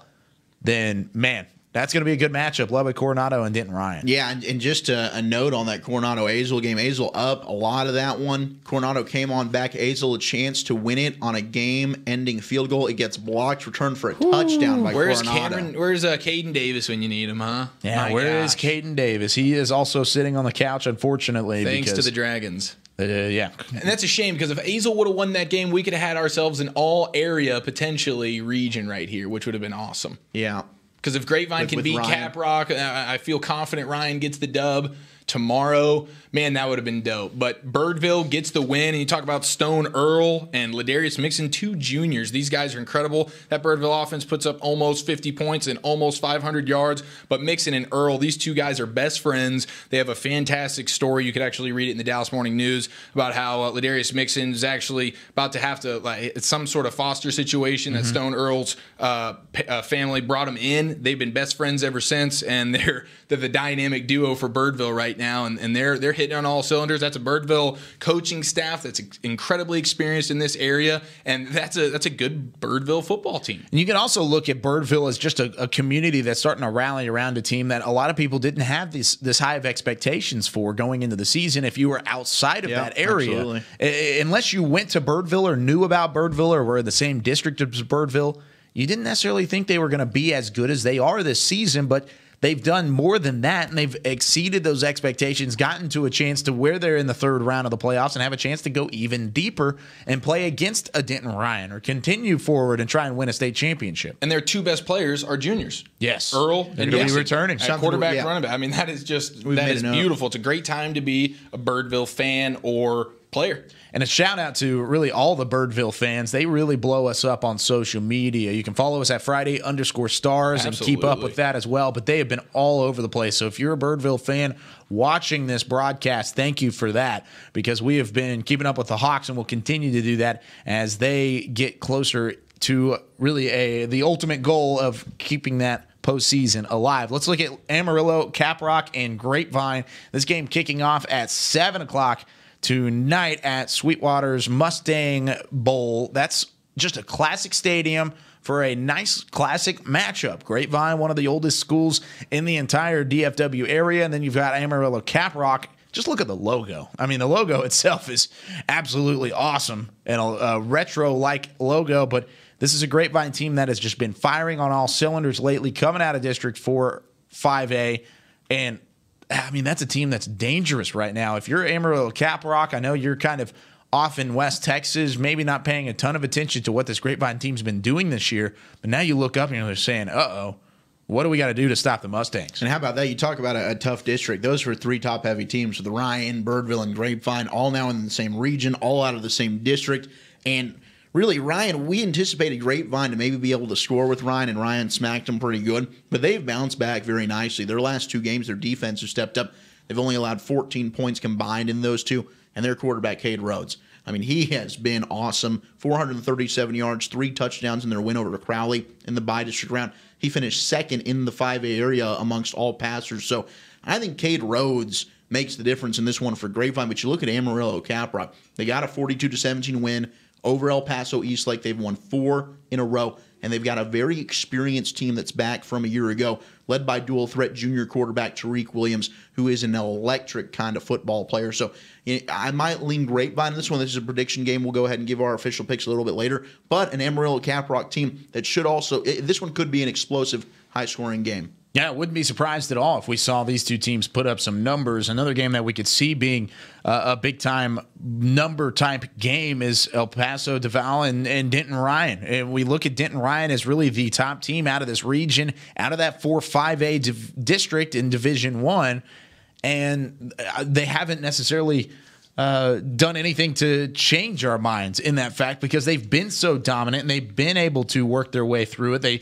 were able to knock off Fort Worth Brewer last week, 64-24, and that's a decent Brewer team that they took down in the Brewer Bears. But now they look up and they've got Duval on the other side, and that's going to be a good game in Midland, guys. Yeah, and look, forcing 4 turnovers last week in the bi-district game. Ryan just does what they do on defense. One of the best, arguably the best in the 5A area. And then Amani Bailey and company on the offensive side. We've talked a lot about Seth Hennigan and the situation at quarterback. We love all the for Denton Ryan. We do. We love Ian. We love Coach. We love Coach Hennigan. We love them all. But Seth Hennigan, special place in our heart. Quietly, 20 touchdown passes to only 1 interception this year. I mean, as much grief and maybe a little bit of uncertainty that the fan base or Ryan fans have had. How do we move on from Spencer Sanders, who's now at Oklahoma State? Seth Hennigan's done a pretty good job. And then when you add in Drew Sanders, who's a great dual both sides of the football, best linebacker maybe in the state. He'd probably be the best tight end in the state if he played there at a regular basis. He's the guy that'll come in and be kind of a wildcat quarterback. And they've just got athletes. Billy Bowman Jr., a guy that does it on both sides of the football, as well as Demarion Robertson. They've just got guys all over the football field. They're favored big in this game. I'd be shocked. I mean, this would be, to me, a greater upset than J.J. Pearson Cedar Hill. I would agree. If they were to lose this football game to the Conquistadors. Yeah, I would agree completely. And Denton Ryan, we the Conquistadors. Love the Conquistadors. Awesome. It's absolutely awesome. Oh, are you now? Can't help. I thought you loved the Hennigans. I do. But when you bring a Conquistador into the mix, you can't switch things up. The Conquistador trumps Hennigan. Get out of here. Okay, all right. Heckma, where are you? Come back. Please replace Eric. Oh, that's dirty. Oh, man. Let's go down. And one of the matchups that we've been hoping for again in the postseason is Denton Ryan, Highland Park. Highland Park's awaiting in that region 2 at the 5A Division I level. Let's look at the bracket here for that region. You look up at the top, Mansfield Timberview gets the job done against Magnolia West. Good win for Mansfield Timberview, finishing 4th in that 6A or 6-5A district. They get a 45-28 win over Magnolia West. Then you've got Highland Park College Station, 2 defending state champions on the way to play each other in Waco at Waco ISD Stadium. That is a magnificent matchup. John Tyler also playing Lancaster. Another good game out of those District 7 and 6 playing each other there. And then, of course, Lufkin, another state championship potential favorite, and Frisco Lone Star. That game is tomorrow night at McLean Stadium down in Waco. So Waco, a Saturday at 2 p.m. is the place to be for a high school football fan. But Mansfield Timberview getting the job done today and knocking off Magnolia West in that football game. I think that's a bit of a surprise for you, Kyle. That was a game we talked about coming in, and you knew a little bit about Magnolia West, very high-powered offense. But Timberview, we've talked a lot about team success running the football. It was all about the ground game today for Mansfield Timberview. What they were able to do, they had 414 yards on the ground. You said they had 568 total yards. That is incredible how they did that with 0 passing yards. It's fantastic. They didn't need to. Stacy Sneed, 290 yards, 3 touchdowns for Timberview in this one to knock off Magnolia West. In the running game, being able to keep that high-powered Magnolia West offense off the field really set the tone all day for Mansfield Timberview. And this is a team that's kind of gotten hot. They lost to Highland Park. They lost to Lancaster. They lost to some of the better teams in this district. We're kind of wondering, how good is this Timberview team? A big reason why a lot of people lean towards Magnolia West in this one, but they've gotten hot. That running game, spearheaded by Stacy Sneed and the sophomore Monte Dawson, they're doing some good things right now for Timberview. Yeah, you talk about Dawson, 212 total yards, 2 touchdowns for him. Timberview 46 total rushes for 414 yards, and that's what we saw on the stat line earlier. 568 total. Just a huge first quarter propelled Timberview to that lead whenever they racked up 250 of those yards in the first quarter. In the first quarter. In the first quarter. Wow, Gotta love to see that. A 92-yard run on the final play of the first quarter from Dawson to make it 21-7. And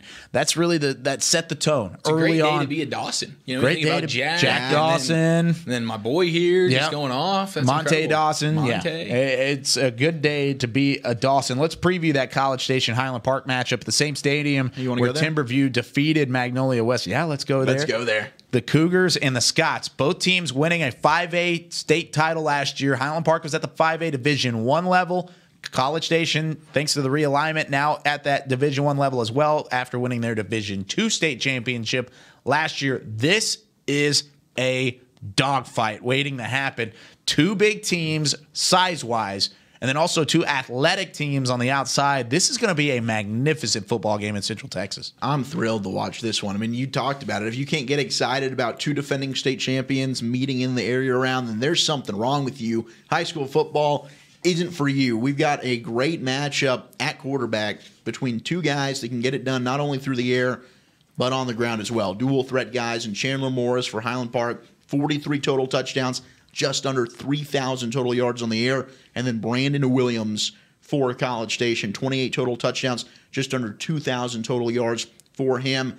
And we know about Finn Corwin, the favorite target for Chandler Morris. Touchdown magnet. All he does, right? 14 touchdowns on the year, over 1,000 yards receiving. Taxes and a Finn Corwin touchdown, baby. And Highland Park victories, apparently. They've won 26 in a row. Yep. They haven't lost the season opener last year at Rockwall, which was an overtime defeat to Rockwall. So a crazy, crazy matchup here so early between College Station and Highland Park. Yeah, it is crazy to see this kind of matchup, and it's unfortunate that it is in the second round, but it also allows us to make sure we see this game, and we had this one circled really going into the week, but also a chance for a potential district rematch that we saw from last year, Petite and Highland Park. Let's look at that Lancaster matchup, which is at the bottom half of that bracket. John Tyler with a big-time win last week over Tomball, 43-17. Lancaster took care of Frisco Wakeland, 49-28. This is a good Lancaster team. But on the other side, John Tyler might actually be the favorite in this football game, guys. Yeah, I would say they probably are. I mean, they've been streaking for 7 weeks now. They come in hot, 7-game win streak. They're averaging 520 yards and 45 points in their last 3 games. They're clicking on all cylinders, and they ran for 270 yards a game this past season. They split carries between Roderick Hawkins, Cameron Grant. Hawkins, 5'8", 190 pounds. He's a bowling ball. He's their workhorse. He's their guy. But Grant can also do it as well. 5'10", 185 pounds. Both of those guys are their offense, but they can also throw, man. And I think that's really where this game comes down to. Where's the advantage? I think John Tyler has that at the quarterback position. There's athletes all over the place. We know Lancaster's got a good defense. John Tyler's defense, fantastic skill positions all over the place for both guys. But which team has the quarterback that you trust? Well, John Tyler with the senior quarterback, Devlin Woods. He's a little guy, man. Only 5'8", 170 pounds, but don't tell that to him because he's got 1,900 yards through the air and 21 touchdowns. The dude was fantastic, and his favorite target, man, this guy is a stud. I don't know how he wasn't a player to watch so far this year. Keandre Street, 6'2", 200 pounds at receiver. He's going to be going to Houston. This dude averages 28 yards per catch. That is almost unfathomable. On 800 yards this year, 10 touchdowns. I think that's really where this game comes down to. The fact that I trust Devlin Woods more than I trust Rod Hudson III. And even though they put up 37 points a game, I'm talking about Lancaster now, they put up plenty of points, but I still think that when you talk about a John Tyler team that can score with anybody and they have a fantastic defense, it always comes down to, okay, if all things are even, who's got the better quarterback? Well, I think Devlin Woods is clearly the superior quarterback here. And the other thing is John Tyler, they force turnovers defensively. Lancaster, they're going to have to take care of the football today. John Tyler, they got 2 last week. They capitalize all the time on them. And I just think this should be a good game, but I think what puts it over the top, Devlin Woods for John Tyler, he's going to be the reason why they win the game. Yeah, could be the reason why. And the winner of that football game will await the winner of, oh my goodness, look at this matchup. Lufkin and the Panthers versus Frisco Lone Star. Probably the best defense that we've looked at inside the entire 5A ranks against probably the best overall team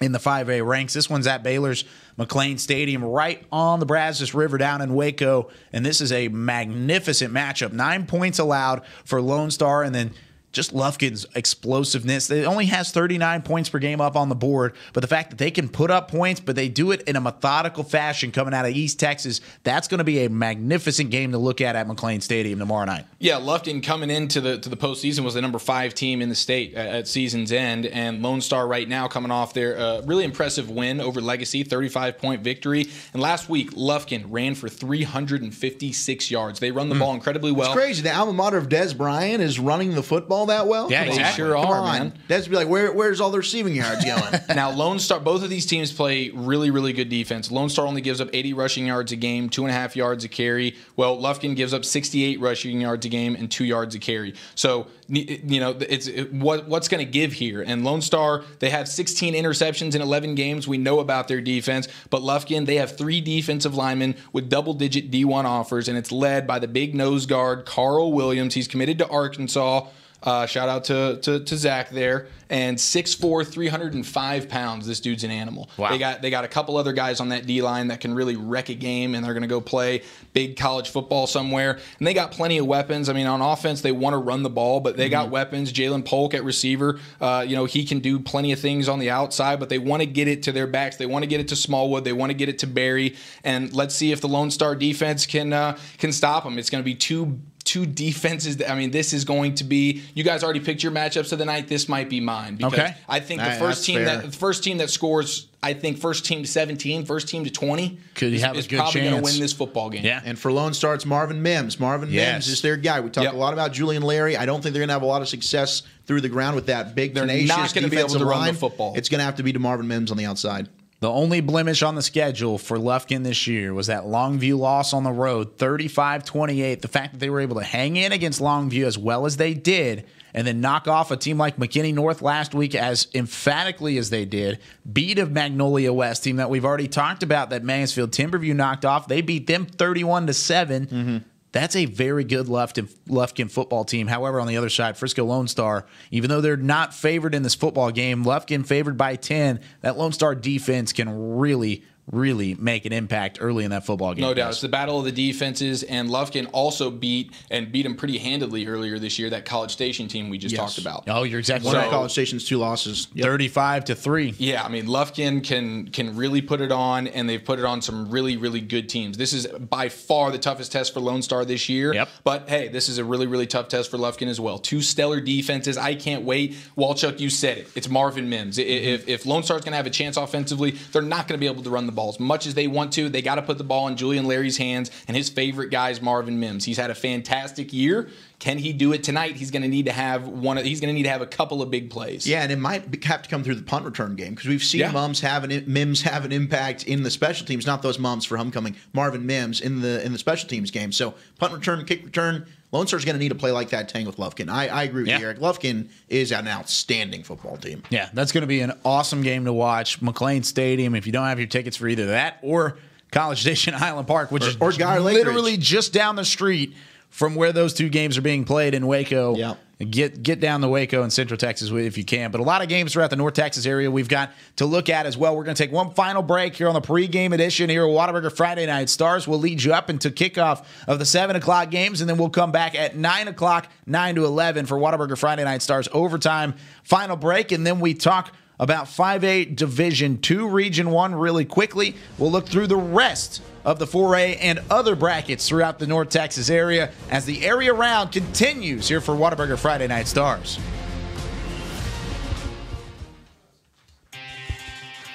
Today at Whataburger, we're cooking the sweet and spicy bacon burger. The sweet and spicy bacon burger is my all-time favorite. I love this burger. It's just perfect.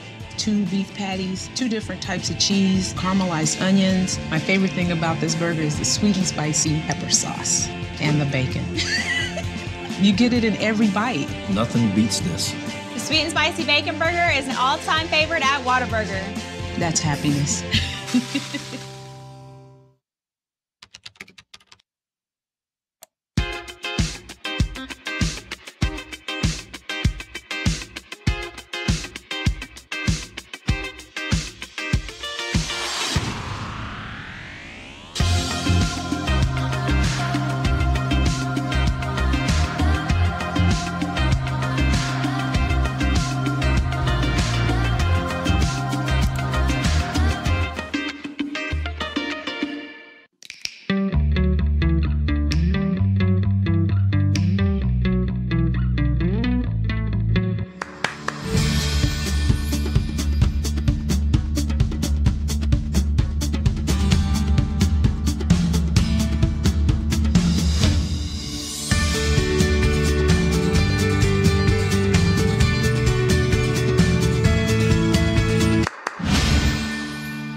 Little ideas can turn into big dreams. Big dreams require careful planning and the right partner. A partner dedicated to helping you take care of your employees, protect your business, and plan for the future. It's sometimes overwhelming. It's often exciting. It's your story, and we can help. SWBC. You want to bring the heat? Prove it.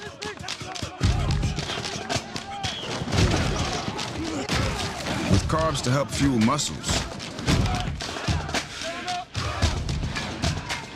And electrolytes to help replace what you lose in sweat.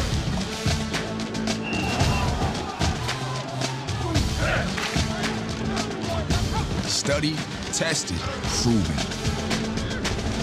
Nothing beats Gatorade. On a forbidden Fansville by Dr. Pepper. Ramon, we can't. But Julia, We're rivals. I can love you and still hate your overrated school. We have two different defensive philosophies. You're a base 4-3 cover 2, and I'm an aggressive 3-4 with press coverage. I get it, but we both love Dr. Pepper. Oh, Ramon. Touchdown, State! Yes! In your face! Dr. Pepper, the official drink of Fansville.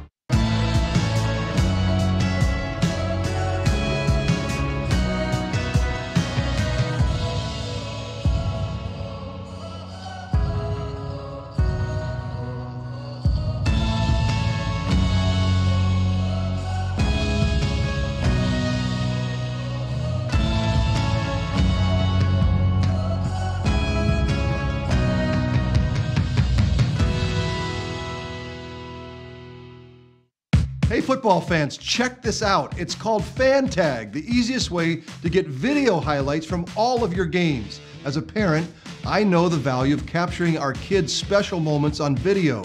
FanTag makes it easy to relive a memory or share it with family, friends, and recruiters. Download the FanTag app, and on game day, find your event and get instant highlights delivered right to your phone. So never miss a moment. Try FanTag today. It's free. This is Academy Sports and Outdoors. We offer a huge sports and outdoors selection of top name brand gear like you've never seen. All at low prices like you've never seen. Because we're a sports and outdoor store like you've never seen. Visit us in store or at academy.com for the guaranteed lowest prices. Academy Sports and Outdoors, for all for less. In a world where a young family embarks on an incredible journey, a son gets lost in an epic film. A father wills his team to victory, while a mother tries to talk to her daughter, who is posting online at a rate she has never seen until now. With high-speed Wi-Fi, free live TV and movies, there's something for everyone. Download the American app, and the best in entertainment travels with you.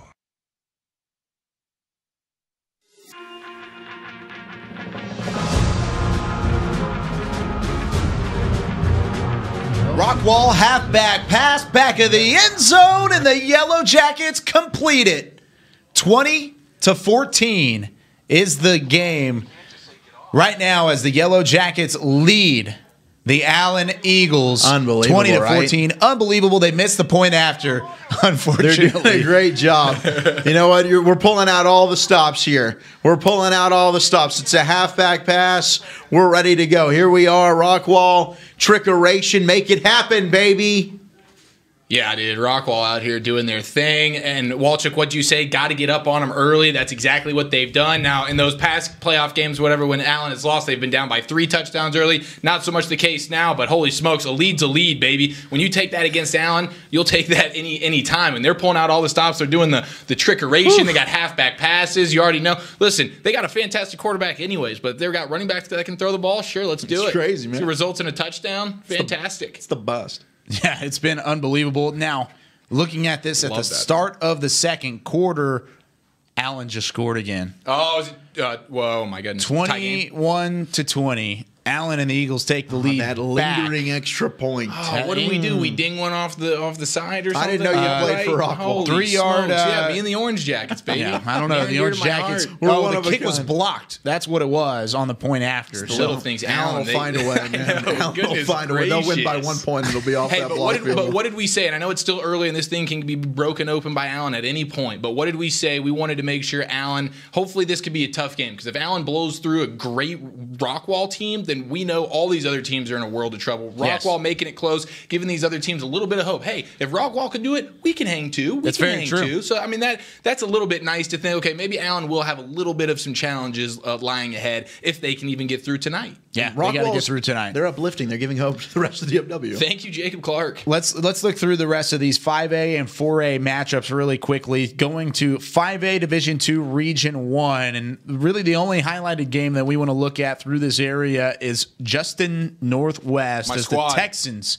continue in the first quarter to lead El Paso Burgess 13-0. Look at some of the final scores up there as well. Lubbock Cooper 45-0. Easy over El Paso Austin. And then Wichita Falls Ryder with a big time win 41-10. The pride of JT Barrett. You're exactly right. Then you've got Canyon Randall and Parkland. That's a good Parkland team coming out of El Paso, too. A team that can make a run there. And I think they're the Matadors. I think they're the Parkland Matadors, like that, yeah. which is a nice name. But Wichita Falls Ryder moves on. So Justin Northwest, let's look at that game in depth a little bit here. 13-0 as the winner of that one moves on to play Lubbock Cooper. And right now it's a defensive football game, at least on one side of things. -4 rushing yards, only 4 total yards right now for Burgess against that Justin Northwest team. And this is not necessarily a surprise. The Texans, of course, have just run through their schedule as well, and a really kind of an underrated team out of 5A Division II, but definitely a dangerous team nonetheless. Yeah, and I didn't really respect Northwest's schedule coming into the playoffs. So I was still kind of taking a wait-and-see approach as we get into the playoffs, and they dominate 58-20 last week. Demarius Hosey going to Minnesota, committed to play to Minnesota in college, and he's going to go dominate. Last week he had 350 yards and 5 touchdowns.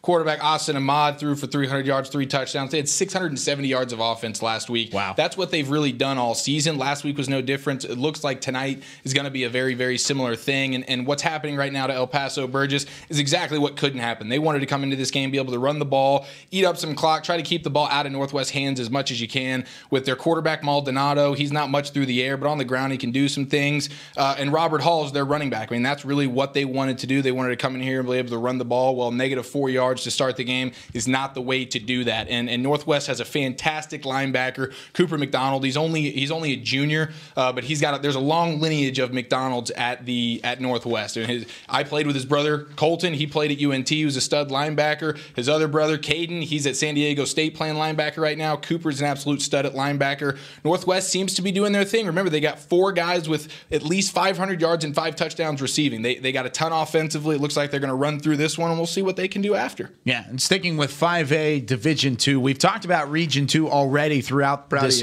Friday Night Stars logo, or Friday Night Stars. But looking at the bracket there, Aledo moves on. Frisco Reedy as well with a big-time win over Midlothian. South Oak Cliff Frisco, that's going to be our Ford Center highlighted matchup just across the hallway here in just a little bit. That game kicks off in under an hour at 7:30 here in Frisco. Then Corsicana, Burles, and Centennial, a barn burner there as well. But let's go to 4A Division I. Let's take a quick look at those brackets as well. Some of the little guys along the way up at the top. Little. Big Springs, little team. No, I'm sorry. Big Springs. Decatur, however, another North Texas team that's kind of snuck their way into the second round of the playoffs as they had a big win over Dumas last week, 48-21, as the Decatur Eagles get that one taken care of. Canyon there, Seminole, then you got Lakeview and Hershey there at the bottom. Hershey, man. Hershey's good. Watch out for the Hershey Huskies. Very good team. 56-23. They got a win last week in the bi-district matchup. Now let's go down to 4A Region 2, which as of right now looks like it's at least team-wise dominated by North Texas teams, but those teams have not necessarily fared very well, at least in the case of Melissa and the Cardinals, as they ran up against a steamroller in Waco, La Vega. They got a big-time win, La Vega 68-21 over a good Melissa team. Waco La Vega, one of the top 5 teams in the entire state, just getting the job done, and Melissa didn't really have a chance later on. We'll go into that game just in a little bit, but then you got Kennedale Paris. We have a reporter at that game, Gavin Dunaway. We'll check in with him in a little bit, and then Salina and Stephenville down at the bottom. Salina with a big-time win over the Stephenville Yellow Jackets and the fighting Jarrett Stidhams as Salina gets the job done in that one, 31-21. But let's look at that La Vega and Melissa game in depth a little bit. Waco La Vega and the Pirates really just took this game over from the get-go. 600-plus total yards of offense, and despite the 2 turnovers, they make it easy work of the Melissa Cardinals, guys. Yeah, and you know what? This was a Melissa team that were battle-tested. They came out of a really good district with Salina, with Argyle, with Paris, and this Waco La Vega bunch. I mean, they've been state-ranked for much of the season. They continued to prove why. They had an outstanding game, scored early and often. I mean, they were up 34, and ultimately they were up 48-0 halfway in the third quarter before Kennedy Lewis to Brandon Lewis, that tandem that had been magical all year long for the Melissa Cardinals, finally got going. So this Waco La Vega team, led by Ja'Kay Walton, who had 175 yards and 4 touchdowns on the ground, they are the real deal and could be a serious threat for the 4A crown. Yeah, definitely a serious threat. And that's a team that's been successful in winning championships over the past couple of years. Well, Waco La Vega will await the winner of 2 North Texas ball clubs, Kennedale and Paris. This is going to be a good football game, guys.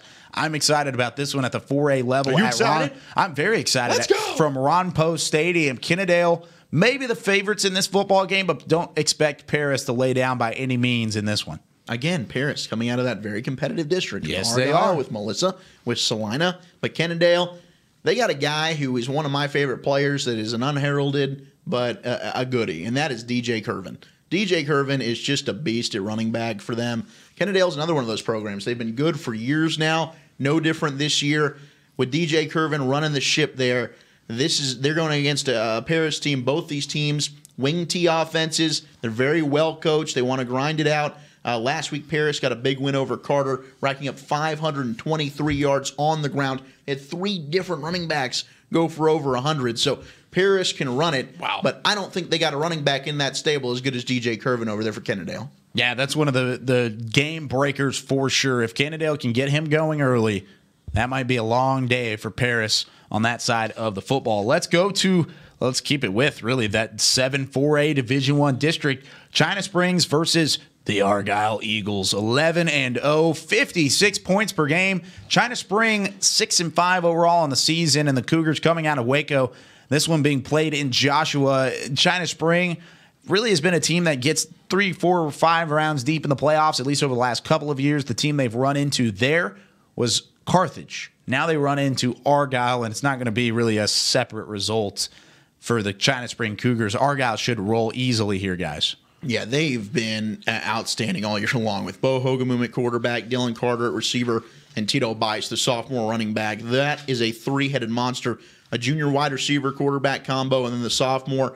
We talked about Birdville being a young team. This is an Argyle program for the last decade, has been one of the best in the state. And now when you add in the youth that they've got in their most important positions on offense, plus a really big, physical, strong offensive line and a defense, with how good that offense is, the defense hasn't allowed over 21 points in 3 games this entire year. I mean, they have been shutting people down. Chase Peter has 112 tackles and 12 sacks on defense for them. Wow. So this is an Argyle team that's complete. I mean, they will score with the best of them. They'll shut you down on defense. For China Springs, an unbelievable program that has a lot of tradition to them as well, as we see a lot in this area around. They're just going to go up against a buzzsaw in Argyle. Yeah, it's a little bit of a down year for them. They've lost 5 games, and right now this game's already underway. Argyle's up 21-0 in the second quarter. So Argyle's going to be able to, do some damage. It's already been done. This one's pretty much already in the books. Look at that, negative 10 yards rushing. You talked about our Argyle defense, Zach. Yeah, well, they're showing out already. Hogabooms, he's already got on the board. I mean, Hogaboom to Dylan Carter, 20-yard touchdown, and then Tito Bice, a 45-yard touchdown. And one of the most impressive parts about this is that China Springs a team that their identity is running the football. Eric Hart, their senior running back, is really the bread and butter of that entire offense, and he's apparently been shut down for negative 10 yards rushing, or at least that offense has overall. Let's go to that final matchup. This one, a Friday final already. Stephenville versus Salina, and the Bobcats of Salina getting it done, 31-21, despite being outgained total yardage-wise. The 5 turnovers for Stephenville tells the story, and Salina advances to face the winner of Argyle and China Springs next week, as it looks like a district matchup might be back on the rematch bucket, at least next week for this one. Salina 31-21 with the big win. I think it speaks volumes for how good that Stephenville team was to have those 5 turnovers, but still be in this football game 24-21 halfway through the fourth quarter. Salina needed all the help they could get to win that one. Logan Point. I mean, that's really, for the Bobcats, or the Bearcats, excuse me, that is their guy. 105 yards, 2 touchdowns. He's been awesome for them all year long. And for Salina, credit that defense getting some big-time stops. They've got an uphill battle. We saw Salina and Argyle already just a few weeks ago. It looks like that's the destination for the regional semifinal. It wasn't close. So for Salina, maybe they learned some things in that game to go into the rematch with Argyle, but for Argyle, it looks like they're well on their way to the regional final. Yeah, and I heard actually Kenny Chesney came in there halftime in the locker room, gave him a little halftime for this speech. Game. Yeah, for this game. Okay, just wanted to make sure that was at least confirmed on our end. So we've got about a dozen minutes left until we're done here with this pregame show, and you know what that means. Prediction time. It is time for some Eric's predictions. Eric's time to shine as he continues to trail. I just feel right at home during this segment. You're in last place, buddy. Whoa. Never felt more comfortable than when I get to predict Mr. Zach Wolchuk leads the show. No kidding. By 1 game over Heckma Harrison.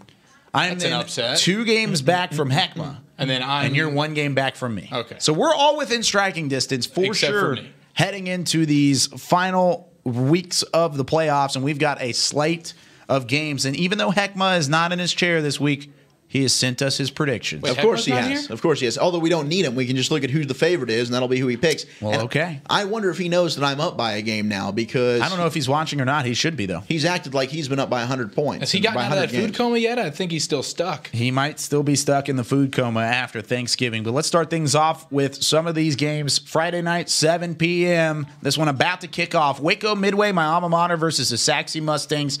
Eric, we're going to start with you. Oh, I'm feeling Saxe tonight, boys. They've been on a roll. They've been streaking for about 9 weeks now. They've been looking incredible. I don't see why that stops today. Okay. I agree. I'm going to go with Saxe, Derrick Rose. That defense, they've just continued to find a way, and you can bet Braylon Brooks has a good chance of getting a pick 6 in this one. Okay, I'm going to go with my alma mater. I'm going to go with Waco Midway and the Panthers to advance to the 3rd round of the playoffs. I think that defense is good enough to stop Saxe, and I think they can get James Fulbright going to make this a game. That's a good unbiased pick from you. It is an unbiased pick, but I'm picking my Midway Panthers. Panther pride never dies, baby. Waco Midway is going to win this football game. Heckma, who you got? All right, guys, at Friday Night Stars, as you look at him in a cabin. He's alive? With being here, camping and not there with you, but I am going to make my predictions because I still got to whoop up on Walchuk. And so the first one I have is the Waco Midway versus Saxe. And this is a tough game to pick. You didn't do us any favors on this one, Chuck. But when I look at the favorite, when I look at the Saxe offense with Derrick Rose, who has been on a tear, in comparison to Waco Midway, Nick Jimenez, running back Fulbright, and also receiver Nixon. Those guys play awesome on offense. And also the Midway Panthers have a stout defense, but I think it's going to be the Saxe Mustangs that run away with this one.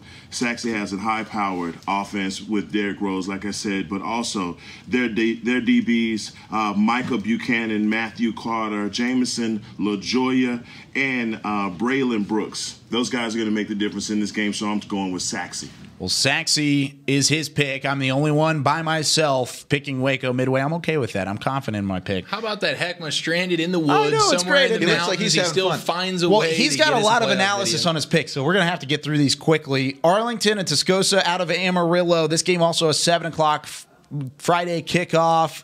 Zach, who you got? I'm going with Jahari Rogers and the Arlington Colts. All right. I was feeling Saxe a minute ago. Now I'm feeling peachy. Give me the Colts. Oh, I like what you did there. I'm taking Arlington as well. Heckma, who you got? All right, and for my second game, the Amarillo Tascosa versus the Arlington Colts. Look, guys, we've been talking about our guy. We know him, we love him, Mr. Do-It-All, Jahari Rogers. This is going to be a tough matchup for him. I mean, obviously, when you look at some of these tough West Texas teams, these are a bunch of names, bunch of guys you don't know, but you look at the record and you see some of the other teams that they've played. No. Gives you a little bit of pause of just going Arlington on this one. But Jahari Rogers, Arlington coach, Coach Peach, these guys are going to be too tough. I'm going Arlington Colts on this pick.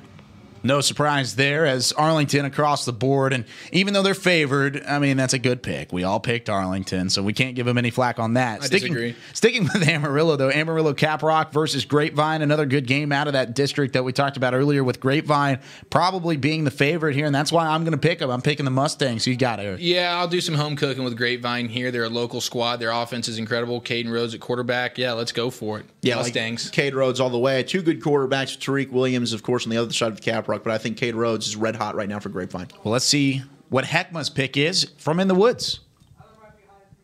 This is the Grapevine versus Amarillo Caprock. And, man, Cade Rhodes has been on the money all season long. He's 200 yards away from having 3 stacks of yardage this season, 33 touchdowns on the season. But, guys, he's running into a tough Amarillo Caprock Longhorns team. These guys are hidden out in West Texas, but I'm telling you, big team. They play discipline. They play together. Caleb King and Corbin Putnam is the engine for the Longhorns. There's a thunder and lightning kind of tandem that they got. But I'm going... hey, man, I'm not going chalk on this one. I'm going to go Amarillo Caprock. Whoa!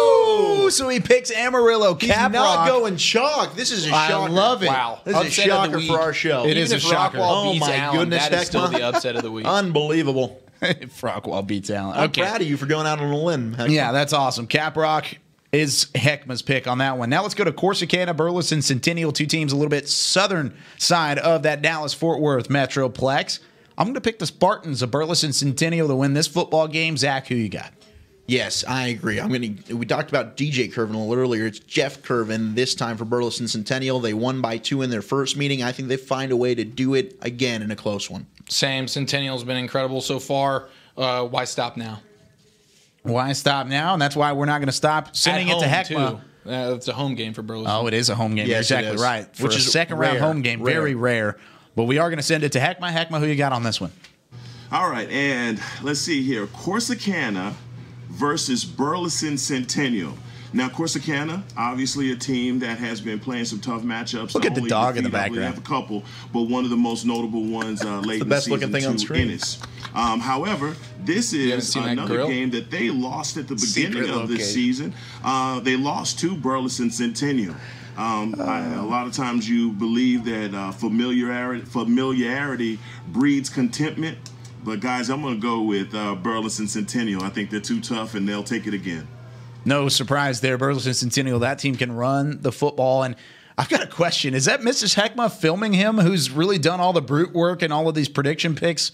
Yeah, I think so. Probably I think it probably his is. much better half. Okay. Yeah, his much better half is indeed correct. I hope he's watching. I really do.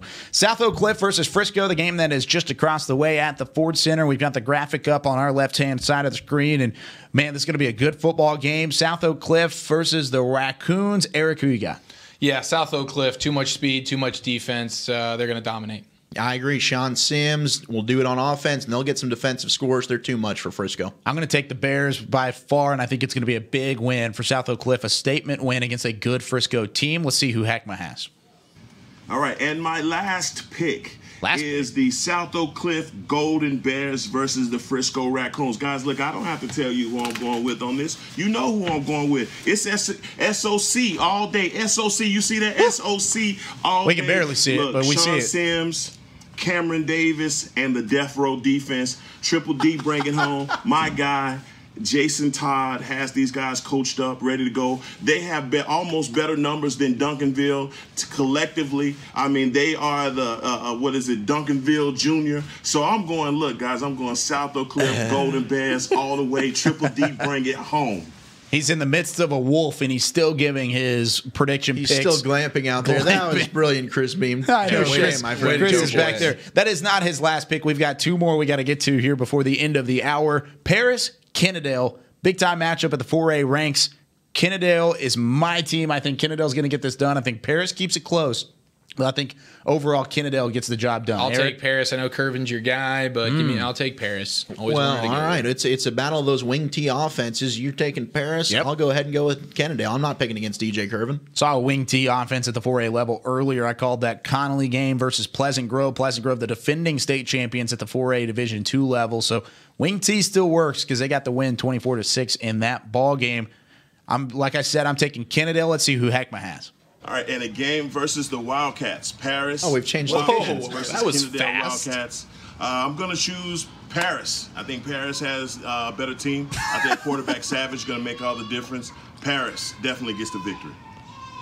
Look at his son's like, Dad, that's perfect. That's the right You said pick. that just how I wrote it out for you. Yes, you're exactly right. Repping the North Texas Mean Green as well. Call. And the final game that we're going to predict here in the area round matchup, this one could be split between the 4 of us. We'll see exactly who Heckma has as well. But College Station versus Highland Park. This game being played at Waco ISD Stadium. And this is a massive matchup. I'm going to go with the Scots here, but I think it's close. And I think Chandler Morris has to fight through a little bit of adversity tomorrow to get the job done. But I think Highland Park ultimately will win the game of the defending champions. They've had a lot more experience, I should say, at 5A Division I. The College Station has, and I think they get it done in advance. Eric, who you got? I'm going, if this game was at Highlander, it's Highland Park all the way. Yes. It's not. I'm going with College Station. They give up less than 20 points per game. I think their defense, combined with the fact they have stellar offense, I think their defense is better than Highland Park's. They have the edge. Yeah, College Station with a great dual threat quarterback in Brandon Williams. We talked about that earlier. I'm taking Highland Park, and you know what? I don't think it's really going to be close come the fourth quarter. Okay. I think College Station will hang around for a while. I think the Scottish are going to pull away. They're just a better football team. College Station lost a lot from that team that won the state a year ago. You're exactly right. Now let's see for the final pick, Heckma, who you got? All right, my next game is the Highland Park versus College Station.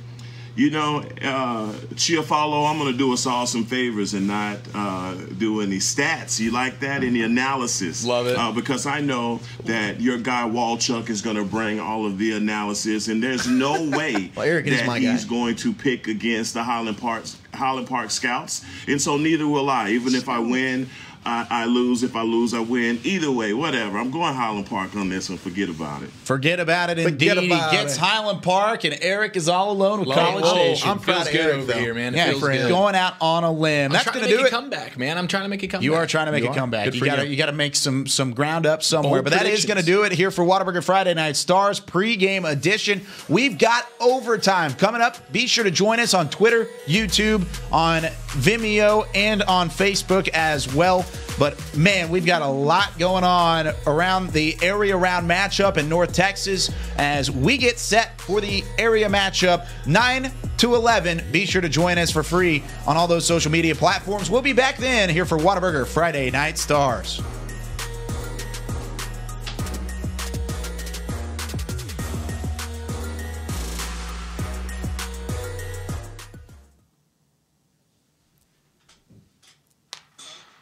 That was so funny when they were just arguing with each other.